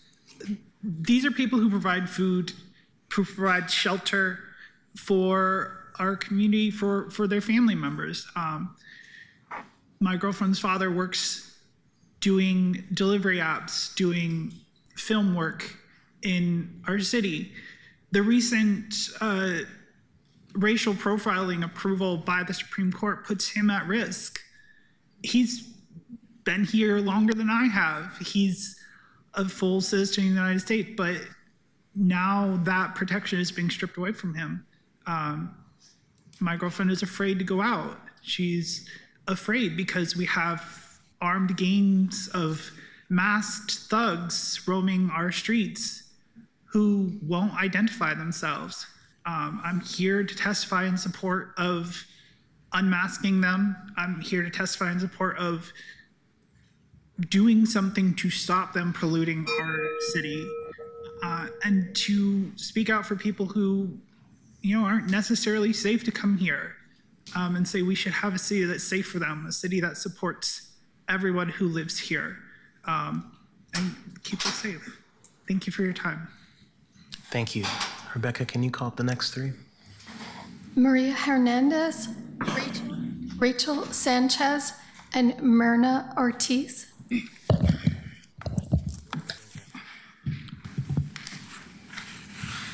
Good afternoon, Co-Chair Canal, Co-Chair Novick, and members of the committee. For the record, my name is Maria Hernandez Segoviano, and I speak today as a City Portland employee and Latinx Employee Resource Group, as a solo mother of choice, and an immigrant that came to this country for a better and safer future. For me and for many of my colleagues and community members, sanctuary policies are not abstract. They are lived realities. When I walk into a city building, ride the bus, or bring my child to school, I should not have to wonder if immigration enforcement could turn those everyday spaces into places of fear, or if I'm gonna come back to my child. That is why codifying Portland's sanctuary city status is so important. The city first declared itself a sanctuary city, as I already mentioned. However, even though that was with great intentions, it was not legally binding. At this moment, we have the opportunity to use every single tool in the toolbox to make and keep our community safe. Resolution, ordinances, executive order, you name it. All are important. This ordinance transforms that intent into enforceable law. It ensures that all city bureaus, not just the police bureau, are guided by clear and consistent rules, that employees do not engage in immigration enforcement, that training is provided, and that every bureau has a designated liaison to support this work. Equally important is the ordinance requiring visible identification for law enforcement. This is a standard of accountability, not a criticism. Identification ensures clarity in public interactions, strengthens trust, and removes ambiguity when residents are seeking to simply understand who is exercising authority. This ordinance makes that exception clear and enforceable across all law enforcement agencies operating in our city. Therefore, codifying is really important. I really just want to make sure that you all know our safety and clarity as employees and the safety of our community should not depend on who holds power tomorrow. It should be guaranteed in city code. I cannot guarantee if you all will be here tomorrow or the next election. That being said, we really thank you for your leadership right now, and we thank you for your leadership in the future. Therefore, I really urge you to move us from simply just words into action. Thank you so much. Thank you. Good afternoon, Co-Chair Canal, Co-Chair Novick, and members of the committee. My name is Rachel Sanchez. I am Chicana of mixed heritage of indigenous Mesoamerican and European ancestries. I'm an employee of the City of Portland, and I'm a member of the Latinx PDX Employee Resource Group. I am here to voice my strong support of this ordinance codifying Portland as a sanctuary city. This ordinance is necessary if we are to keep our community safe now and well into the future. Resolutions, including the one adopted in 2017, are non-binding, and do not meet this moment. Right now, federal law enforcement is snatching people because of the color of their skin, how they speak, or the work they do. Let us be clear-eyed. This is racism, pure and simple. It is part of the ongoing attempt to erase the original people of this land, but we are here. We are still here, and we have been here for thousands of years. This is our home. We belong here. ICE's tactics, wearing masks, refusing to identify themselves, breaking car windows, preventing access to legal counsel, they're terrifying, and they make us feel incredibly unsafe. This fear is exhausting. Employees and city contractors who work in the right-of-way are particularly at risk of being targeted by ICE, and we have no protocols in place if an employee or a contractor is detained. And the way the city's guidance is written, employees may inadvertently break state law by providing ICE access to non-public areas. For months, we have been sounding the alarm about the city's lack of preparedness, the city's guidance to employees being contrary to Oregon law, and the need to protect our community. Finally, with this ordinance, a light is shining on where we can and must do better. Updated protocols, training for all staff, signage for non-public areas, immigrant affairs liaisons, working in true partnership with community organizations like Portland Immigrant Rights Coalition, PIRC. These initiatives must be implemented. So in addition to this ordinance, it is essential for the mayor to issue an executive order like so many other mayors have done, directing meaningful action first. Thank you. Right. Good afternoon, everyone. My name is Myrna Ortiz. I'm a proud Mexican American and proud city employee of Portland, and one of the co-chairs of Latinx PDX Employee Resource Group. No one should have to fear that a lunch break or commute home could change their life forever. Yet, for many city employees and community members, that fear is real. A simple ride on the max can turn into an ICE encounter based solely on an appearance, clothing, or language. This is reality, which is frightening. Even imagining it's hurting my stomach, and it's making me just want to, vomit. In the absence of ICE preparedness plan and inaccurate guidance, our ERG created a work group, which is taking action. We have spent countless hours outside of work, away from our families, researching, discussing, and presenting our concerns in a letter to the mayor, to you councilors, and city leadership. But this responsibility should not solely rely on us. We need your leadership. We need more than your symbolic words. We need your concrete support. Right now, if one of us was racially profiled and detained, and just kidnapped, our supervisors and colleagues would not know what to do. Would anyone call our families? Who would make sure we are safe? We know people detained by ICE are often silenced before they can even make a single phone call. This is happening here now, and Portland is not ready. What are we waiting for? Let's be proactive and not reactive. And what does that say about us as a sanctuary city? Sanctuary must be more than a word. It must be a plan, a directive, legislation, legislation, my accent, ordinance, protocol. That's what Councilor Canal recent call to action is strong and it matters. Thank you. Thank you all. Rebecca, could you please call up the next three testifiers? Ana Maria Perez, Lydia Kiesling, Amaya Blanco Chapin, and Rod Such. I would like to transfer my testimony slot to my colleague here. Josephine Vasquez.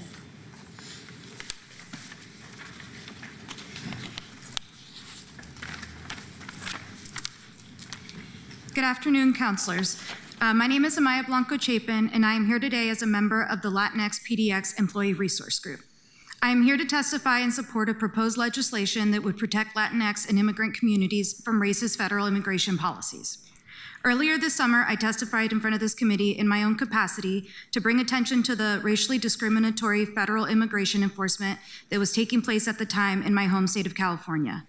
I spoke up because I feared that the city of Portland was not doing enough to prepare a response in the face of escalating threats toward sanctuary cities.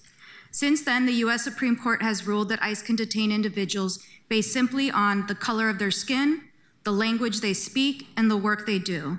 This is a new and terrifying reality for our community, and we need protections in place for employees who are targets of the Trump administration.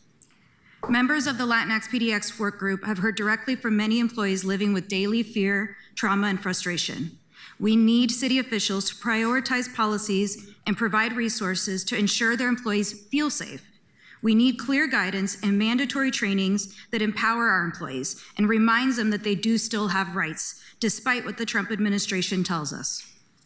The city of Portland must be on the offense of this issue, not the defense. Codifying current sanctuary city resolution into binding law is the first step in that direction, and it is the first commitment we ask of council.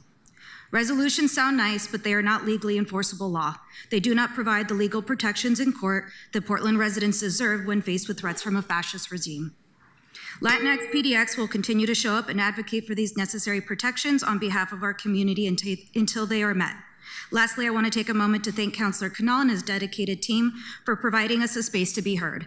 We appreciate you leading the effort to introduce this important legislation, and the Community and Public Safety Committee for taking the time to listen. Thank you. Thank you. Josephine, you can go ahead, followed by Lydia. Thank you. Good afternoon, co-chairs Canal, Novick, and members of the committee. My name is Josephine Vasquez. I'm a city employee and a member of Latin PDX. I am here today in strong support of a permanent sanctuary ordinance. I'm a proud Mexican American who, like many others, immigrated to this country. I've lived in the U.S. for more than 40 years and in Portland over 12. My family is dedicated to serving our community through public service. I'm grateful for my journey, the courage, the challenges my parents overcame, and many sacrifices they made for my family to be here today. I know many others have stories like mine. We share past experiences, most filled with anguish and fear, and it continues to be our reality even more so now than ever. We know what the current administration is capable of, leading with hate, threats, violence, and enacting racist policies that impact all of us. Portland has been openly targeted by this administration, and as these threats reach our city, we must be prepared, but we are not. Portland and many leaders have promised to stand with communities, and they have made promises to their employees. These promises must be backed by action to protect the rights of all Portland residents against cruel, immoral, and illegal policies. This impacts me as a Latin community member, as a city employee, and as a U.S. citizen. The suffocating fear is constant in the possibility of being targeted on the way to work or at city sites, having lunch, or simply just making it home solely based on what I look like. I've declined to travel from overwhelming fear of becoming a target, being threatened, assaulted, or taken while away from my family. I speak for myself and those who cannot be here. I ask for the city's support for better guidance, more resources, and better educate its employees about policies, potential illegal practices, and better support our community.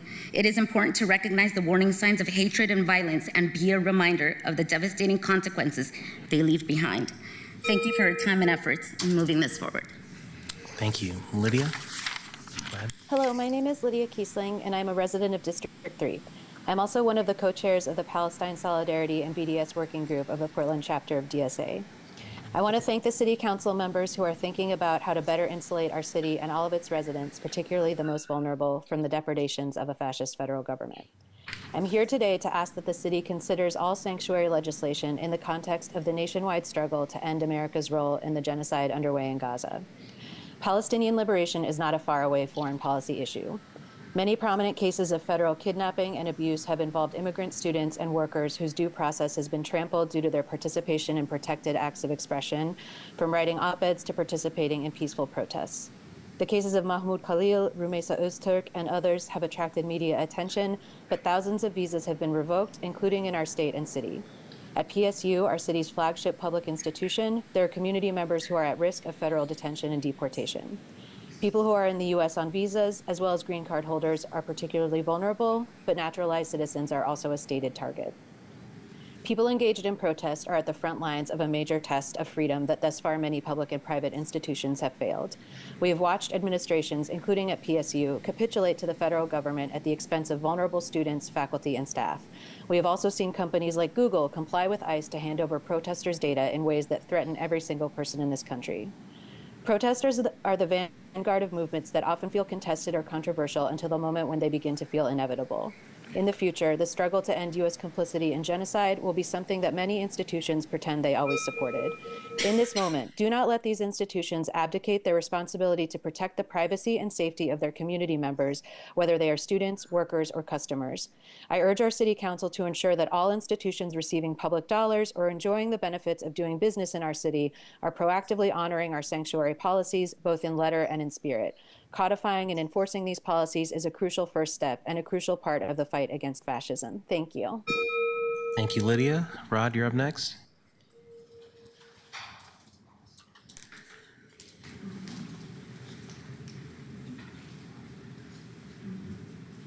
Rod, you're muted if you're trying to testify. I'm sorry for that.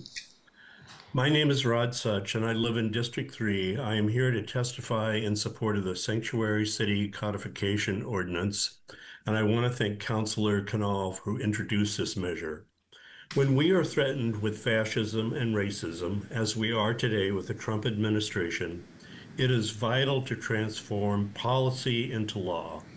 I am particularly motivated to speak in support of this ordinance because of the provision that seeks to prohibit all law enforcement, including federal agencies, from intentionally concealing their identities during routine operations, and to require badges to be clearly visible.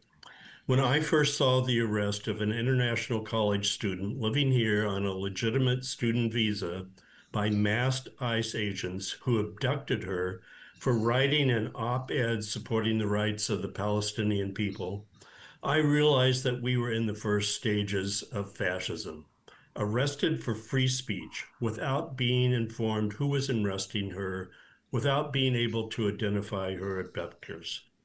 There was a time when people came to this country to flee this kind of fascist behavior. Now it is here in this country as well. It is frightening to imagine what could happen if fascist vigilantes attempt to impersonate federal agents while masked. I am gratified to learn that California Governor Gavin Newsom is introducing a similar measure in his state. It's a necessary preventive to creeping fascism, and it is particularly important to our oppressed communities. Please pass this important ordinance. Thank you. Thank you, Rod. Rebecca, if you could go to the next panel, please. Nick Kai, Jack Dickinson, Holly Brown, David Pearl.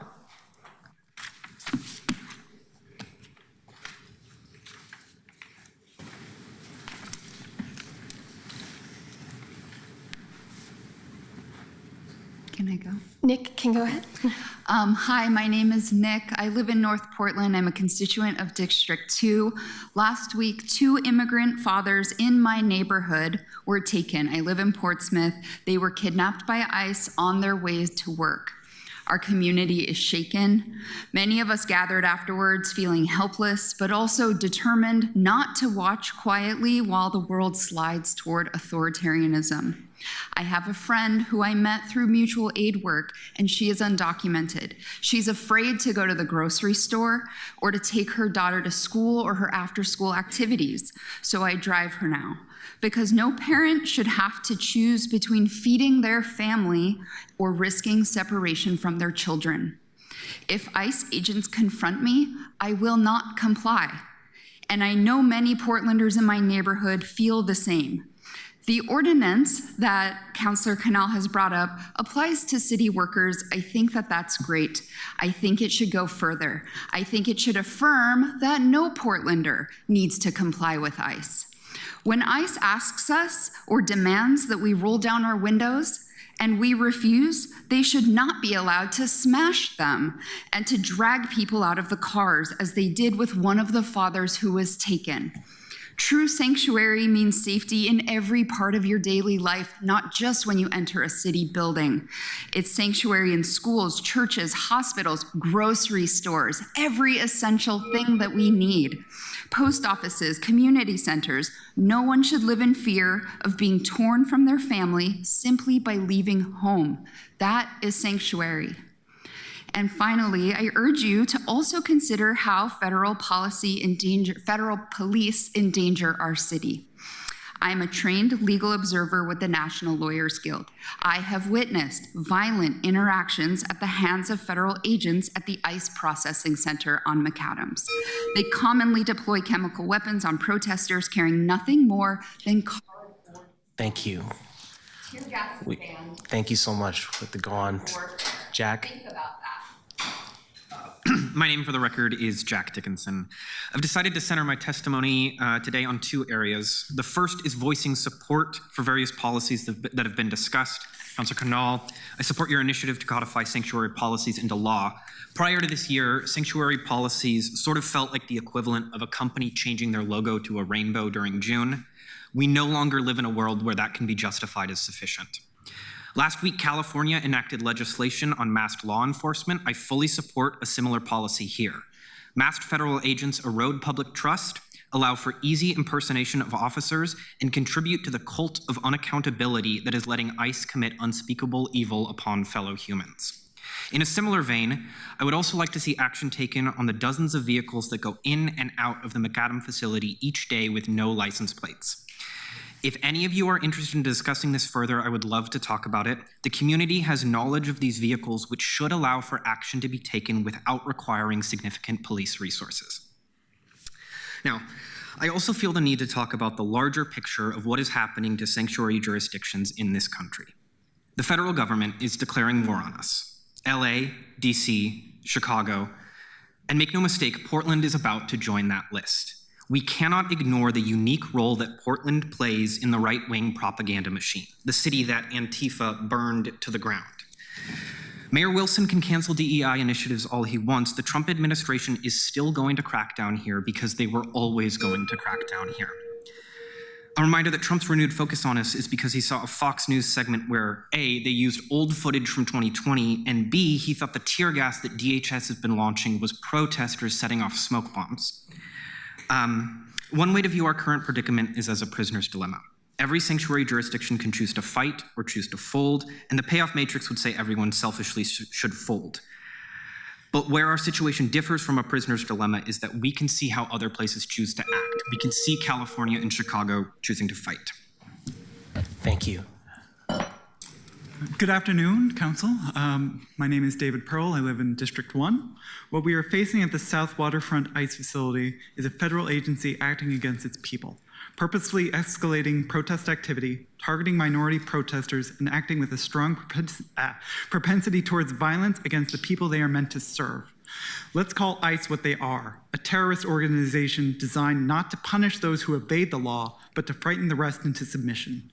Their depravity is fully on display, which is by design, as they want you disoriented, enraged, heartbroken, and above all, silent. It's not about immigration, it's about domination. Due in large to the lack of direct consequences, these agents and the Trump regime are becoming more emboldened in their actions by the day, As such, it becomes more important than ever to safeguard our citizens' freedom of speech. On 9/16, Chicago Mayor Brandon Johnson signed an executive order for the right to protest, amidst Trump's issuance of sending the National Guard into their city. I strongly urge the council to follow suit, as these same threats have been levied against our own city. I would also suggest barring federal agents from arresting or detaining of nonviolent protest activity that is not on federal property. As of September 8th, there are 26 individuals currently facing federal charges, many of whom are being charged with nonviolent activities. To quote John F. Kennedy, "Those who make peaceful revolution impossible will make violent revolution inevitable." Let's ensure that doesn't happen by protecting our citizens from a rogue government and its co-conspirators. Thank you. Thank you. Holly? Yeah, hi, my name is Holly Brown. I'm speaking on behalf of Revoke the ICE Permit and Portland Contra las Deportaciones. I want to speak out in support of the proposed sanctuary legislation and also in support of the mask ban, the ban on chemical weapons, and the attempts of other council members to bring forth legislation to protect immigrants. I want to particularly speak out in support of the proposed FOIA requests. Information is invaluable, and I think that especially finding out where ICE is doing raids will be very helpful for community advocates in trying to prevent these from happening. Some things that our group did want to bring up is that we are hoping for some more definitive clarity around public reports that will be made to the community, like as in, you know, how often are they going to be made? What types of information is going to be given to the community? As we believe the community really needs to be a full partner in this. So I did appreciate that being included in the legislation. We also wanted to bring up wanting more clarity too on needing guidelines and consequences set up for police or other city officials that violate the sanctuary city ordinance to ensure that we are making sure that it is being followed. And I also want to speak out in support of consequences for landlords that lease to federal agencies that pollute and abuse our communities. It's not the protesters that are shooting CS gas into the street. It is federal agents with guns and the law on their side, and we need to be very clear about that. So I think it is important that we bring forth legislation to ensure that there are consequences. I want to thank everyone for bringing forth these ordinances, and I also hope that it is not the end of legislation to protect immigrants. We are glad to see leaders responding to the community as we have been asking for action. I echo earlier speakers saying we need to be proactive, not reactive. The people have the power, and it is clear that Portlanders want action. So I'm really hoping that we can get more emboldened and really take steps to ensure that immigrants are fully safe here, and we're standing up against the federal government. Thank you. Rebecca, could you please call up the next panel? Edith Gillis, Vladimir Lopukov, Michael Abrams, and Charlie Michelle Wesley.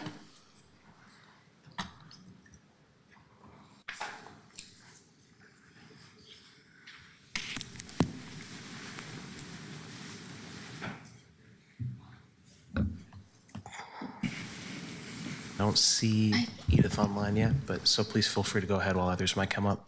Great. Thank you, Chair Canal, Chair Novick, members of the committee. Thank you for the opportunity to provide testimony on behalf of the American Civil Liberties Union of Oregon. My name is Michael Abrams. I use they, them pronouns, and I serve as policy counsel. The ACLU of Oregon is a nonpartisan, nonprofit organization dedicated to defending and advancing democracy, civil liberties, and civil rights, with more than 48,000 members and donor supporters statewide. We strongly support the proposed ordinance, which affirms Portland sanctuary status and our city's commitment to focusing its resources on supporting our neighbors and families and staying out of the business of terrorizing them. The ordinance mirrors state law and ensures that every city employee and agency is fully aware of their obligations under the Sanctuary Promise Act to not cooperate with federal immigration enforcement, which has become increasingly cruel and unconstitutional. This ordinance will help keep our community safe and reduce the climate of fear the Trump administration has created in the past year. The ordinance directs the city government to take several practical steps to uphold our sanctuary laws, including comprehensive training for city employees, regular FOIA requests regarding federal immigration activity in Portland to keep our community informed, and signage requirements in city buildings to make it clear which areas ICE will need a judicial warrant to access. The ordinance also wisely calls for bureau and office level points of contact and reports to the City Council. This will help spur ongoing conversations around this issue and ensure policies adapt to community needs, which may change as federal aggression changes. We are facing rising fascism, the suppression of free speech, and the corruption of due process by the Trump administration. The unbridled assault on Oregonians who have immigrated to this country demands a decisive response. The ordinance before you offers a foundation for meaningful local accountability and sends an unequivocal message to not only our immigrant neighbors and those of us who support them, but those who would dehumanize and scapegoat them as well, that Portland remains open to all. We respectfully urge this committee to vote yes. Thank you. Thank you. Vladimir is online. I'd like to transfer my slot to my colleague, Isabella Shepard. Thank you. Go ahead, Isabel. Hello, my name is Izzy, and I'm here representing Portland Against Deportations and the Coalition for Revoking the ICE Permit. I want to start by saying that we support Councillor Canal's ordinance as a first step, and we appreciate that City Council is taking steps to codify immigrants' rights into law. We have a couple concerns to raise, however, and we look forward to hearing how these will be addressed. First, we are curious about enforcement. DHS has already responded that they will not comply with the mask ban. If ICE does not comply with this rule or the others, how will we enforce them? Will Portland Police have the ability to arrest ICE for trespassing on public property? Will city staff be subject to firing if they are caught working with ICE? What will be done if these laws that we are putting in place are broken? Second, the exceptions portion states that the restrictions on working with ICE do not apply to people arrested by the police and charged with a federal crime. We believe there is not enough oversight on the Portland Police for them to be trusted with handling the exceptions. There is nothing to stop them from extending their practice of applying overinflated charges on people they target to immigrants as a tactic to justify turning them over to ICE. In the context where the Supreme Court has ruled that that ICE can racially profile their targets, this creates yet another incentive for Portland Police to apply these bogus charges to non-white detainees. We hope this ordinance, we hope this ordinance is the first step, and we look forward to seeing future legislation to protect immigrants. Thank you. Thank you. I see Charlie has joined us online.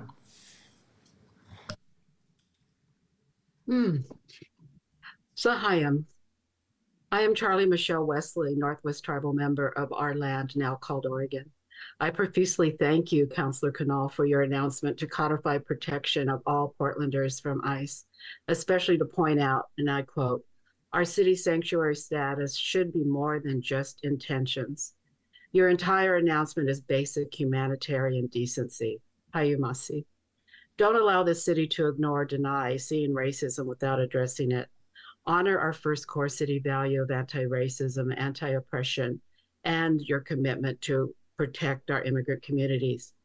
Please read The Guardian's recent startling analysis reported on July 23rd, 2025, immigrant data articles. One of those things is the number of deportations, however, has fluctuated as the administration pursues new strategies and policies to swiftly expel people from the U.S.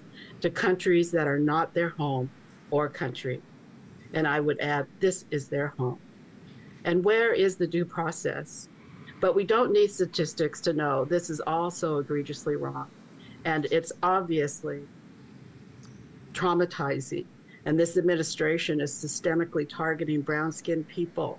One report says 69% do not have a criminal record. And not just by ICE agents, but targeting all BIPOC with the war on diversity, equity, and inclusion. This is not neutrality as they claim. It is purely racism, as one dear friend said. They are stealing our peace and making us live in terror. Sanctuary is a place of safety, protection, and peaceful from danger or stress. But in closing, this country is a crime scene right now. And I would suggest it always has been. But now it's at an all-new low that threatens us all. This will be our downfall if we don't act now with courage. Thank you, Charlie. So I just want to point out we are just at time. We did guarantee that we'd hear 20 people. We've heard 17 people right now.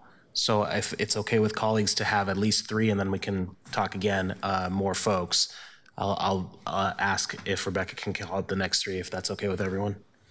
Okay, thank you. Jamie Partridge, Ross Taylor, Gary Beaver.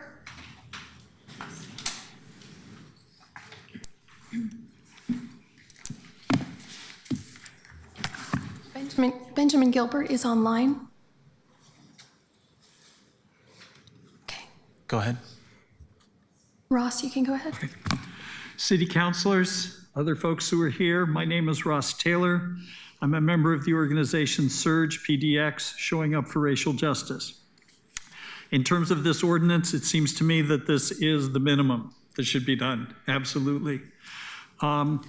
In addition to this ordinance, I would draw attention to the city council, and I've put more detail in a written testimony, to the proposals that have come from the Portland Immigrant Rights Coalition, a letter that they sent to the council and the mayor, supported by over 50 community organizations, including Surge.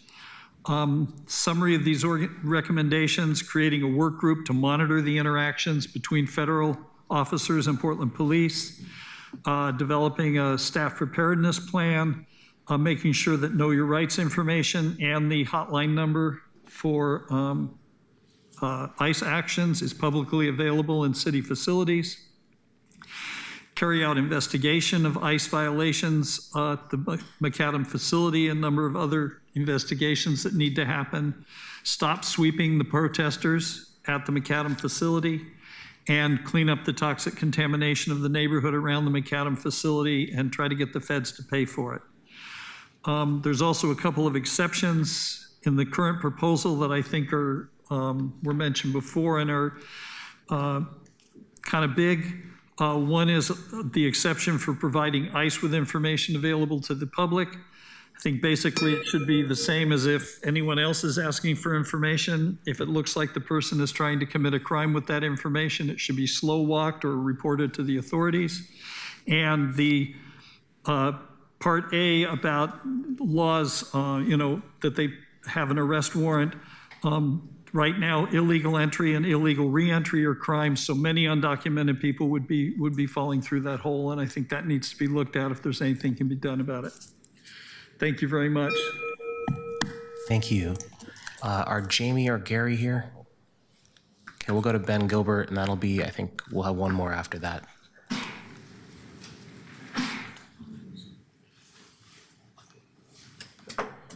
Hello, my name is Ben Gilbert. I'm a lobbyist for the Portland Democratic Socialists of America and a resident of District 4. Portland DSA supports measures that protect immigrants and places a price on landlords that are assisting ICE. It's super crucial, and I want to give big thanks to all of the counselors who put legislation forward and all of those who contributed behind the scenes to making to doing this legislation. It's a really great first step and crucial for the safety and well-being of people in Portland. I also want to draw attention to the lack of resources, legal resources that many immigrants and people targeted by ICE have, and the necessity of funding lawyers for immigrants. And we've seen that in New York City, how the funding of the city provided lawyers being a huge benefit to immigrants, and being one of the #1 determinants of if they will be able to go home to their families. Thank you. I yield my time. Thank you. Rebecca, I think next is Madeline, who's already online. Madeline Carroll. Madeline, you can go ahead. Hello, my name is Madeline Carroll. I live in District 2, and I'm a member of the Portland chapter of Showing Up for Racial Justice. I'm here to speak in favor of codifying Portland's sanctuary city status into city code, as well as prohibiting all law enforcement from concealing their identities while engaging with the public. First, I want to say thank you to the counselors who have been working urgently to find ways for the city government to help.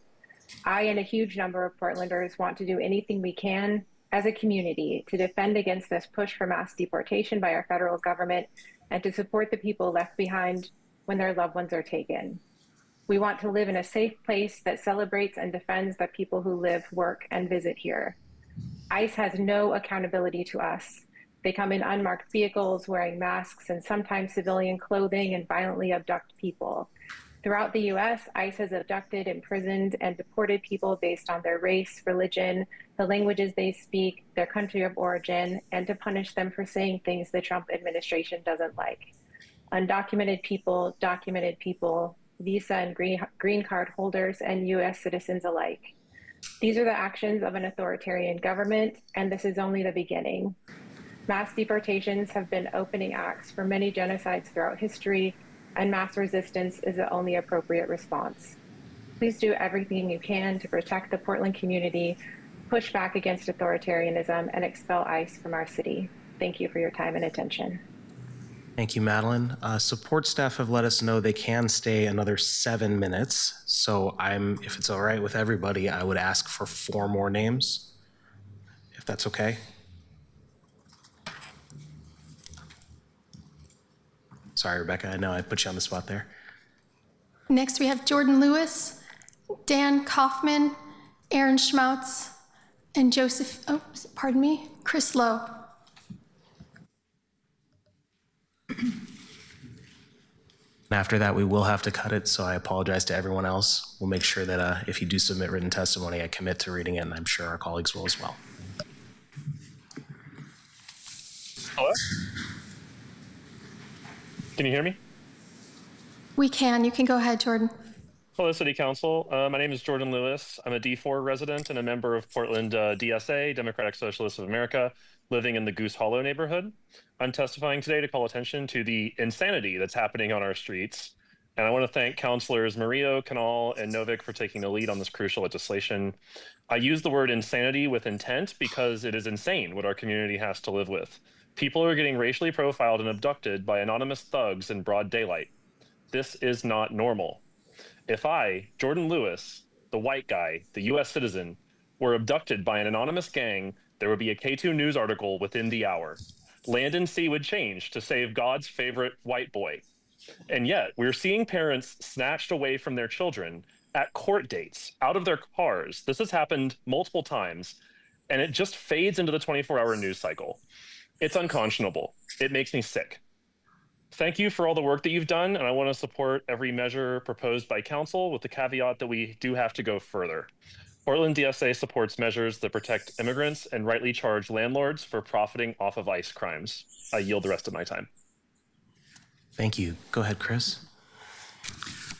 Hi, my name is Chris Lowe. I live in District 3. I'm a member of Portland Democratic Socialists of America and a congregant at Augustana Lutheran Church in Northeast Portland. I want to thank the committee for the opportunity to testify and all of the commissioners who are developing legislation to address the crisis that we face. I want to frame this generally as a constitutional crisis. That's what we are facing. We have a lawless president who seems to delight in violating his oath of office. And this is seen in his immigration policies, which are unconstitutional and also violate solemn treaty obligations around asylum status, and also the abuse of the military and involving it in domestic law enforcement. And so I think that this constitutional crisis requires of all of us, citizens in the culture, citizens, I'm taking that not just in a legal sense, but people who live in the country, and also people with, especially people with privilege and people with power, institutional power such as you have. So I'm really appreciative of you taking your power seriously and working to do the right thing here. I also want to speak to what's at stake for me beyond those abstract principles. I mentioned going to Augustana. We had a Salvadoran immigrant in sanctuary in the church for 93 days a few years ago. He's still here. His son returned to El Salvador and was murdered by the gangs that our congregant was afraid of. I also want to just say that we often talk about our neighbors, but it's not just.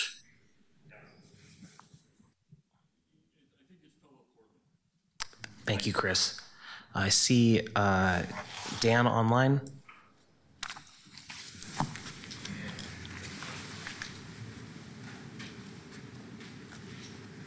Dan, you're muted if you are trying to testify. There we go. Okay, thank you. Thank you, Chairman Canal and council members for hearing my testimony today. My name is Dan Kaufman.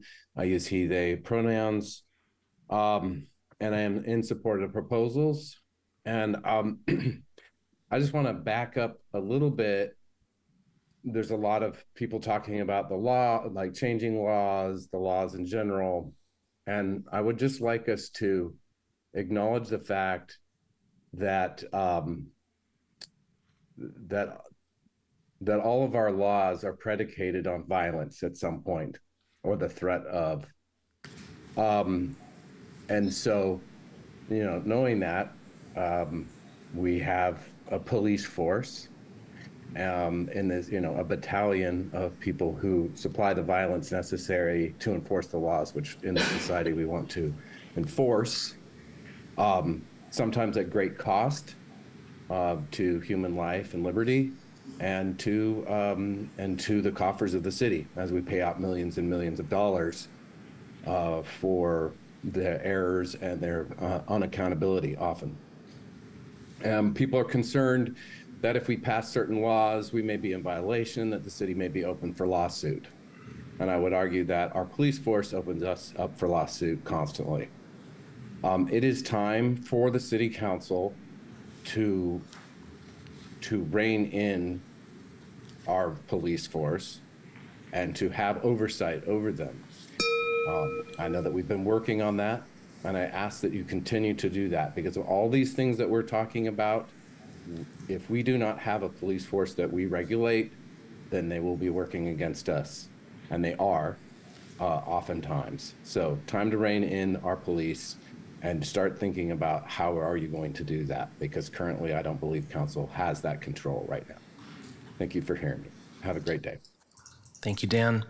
I think that's going to conclude the time we have for testimony. I know we have, sorry, do you have to say something? Nope, that concludes testimony. Sorry.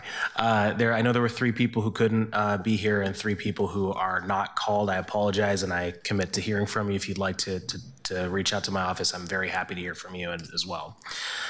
With that, we will conclude this particular topic. Our next meeting of this committee is Tuesday, October 7th. That's Tuesday at 2:30 p.m. Just thank you to everybody for being here, being a part of it. I know this is also Rosh Hashanah, so Shana Tova to those who are celebrating, and thank you so much. This concludes the meeting of the Community and Public Safety Committee.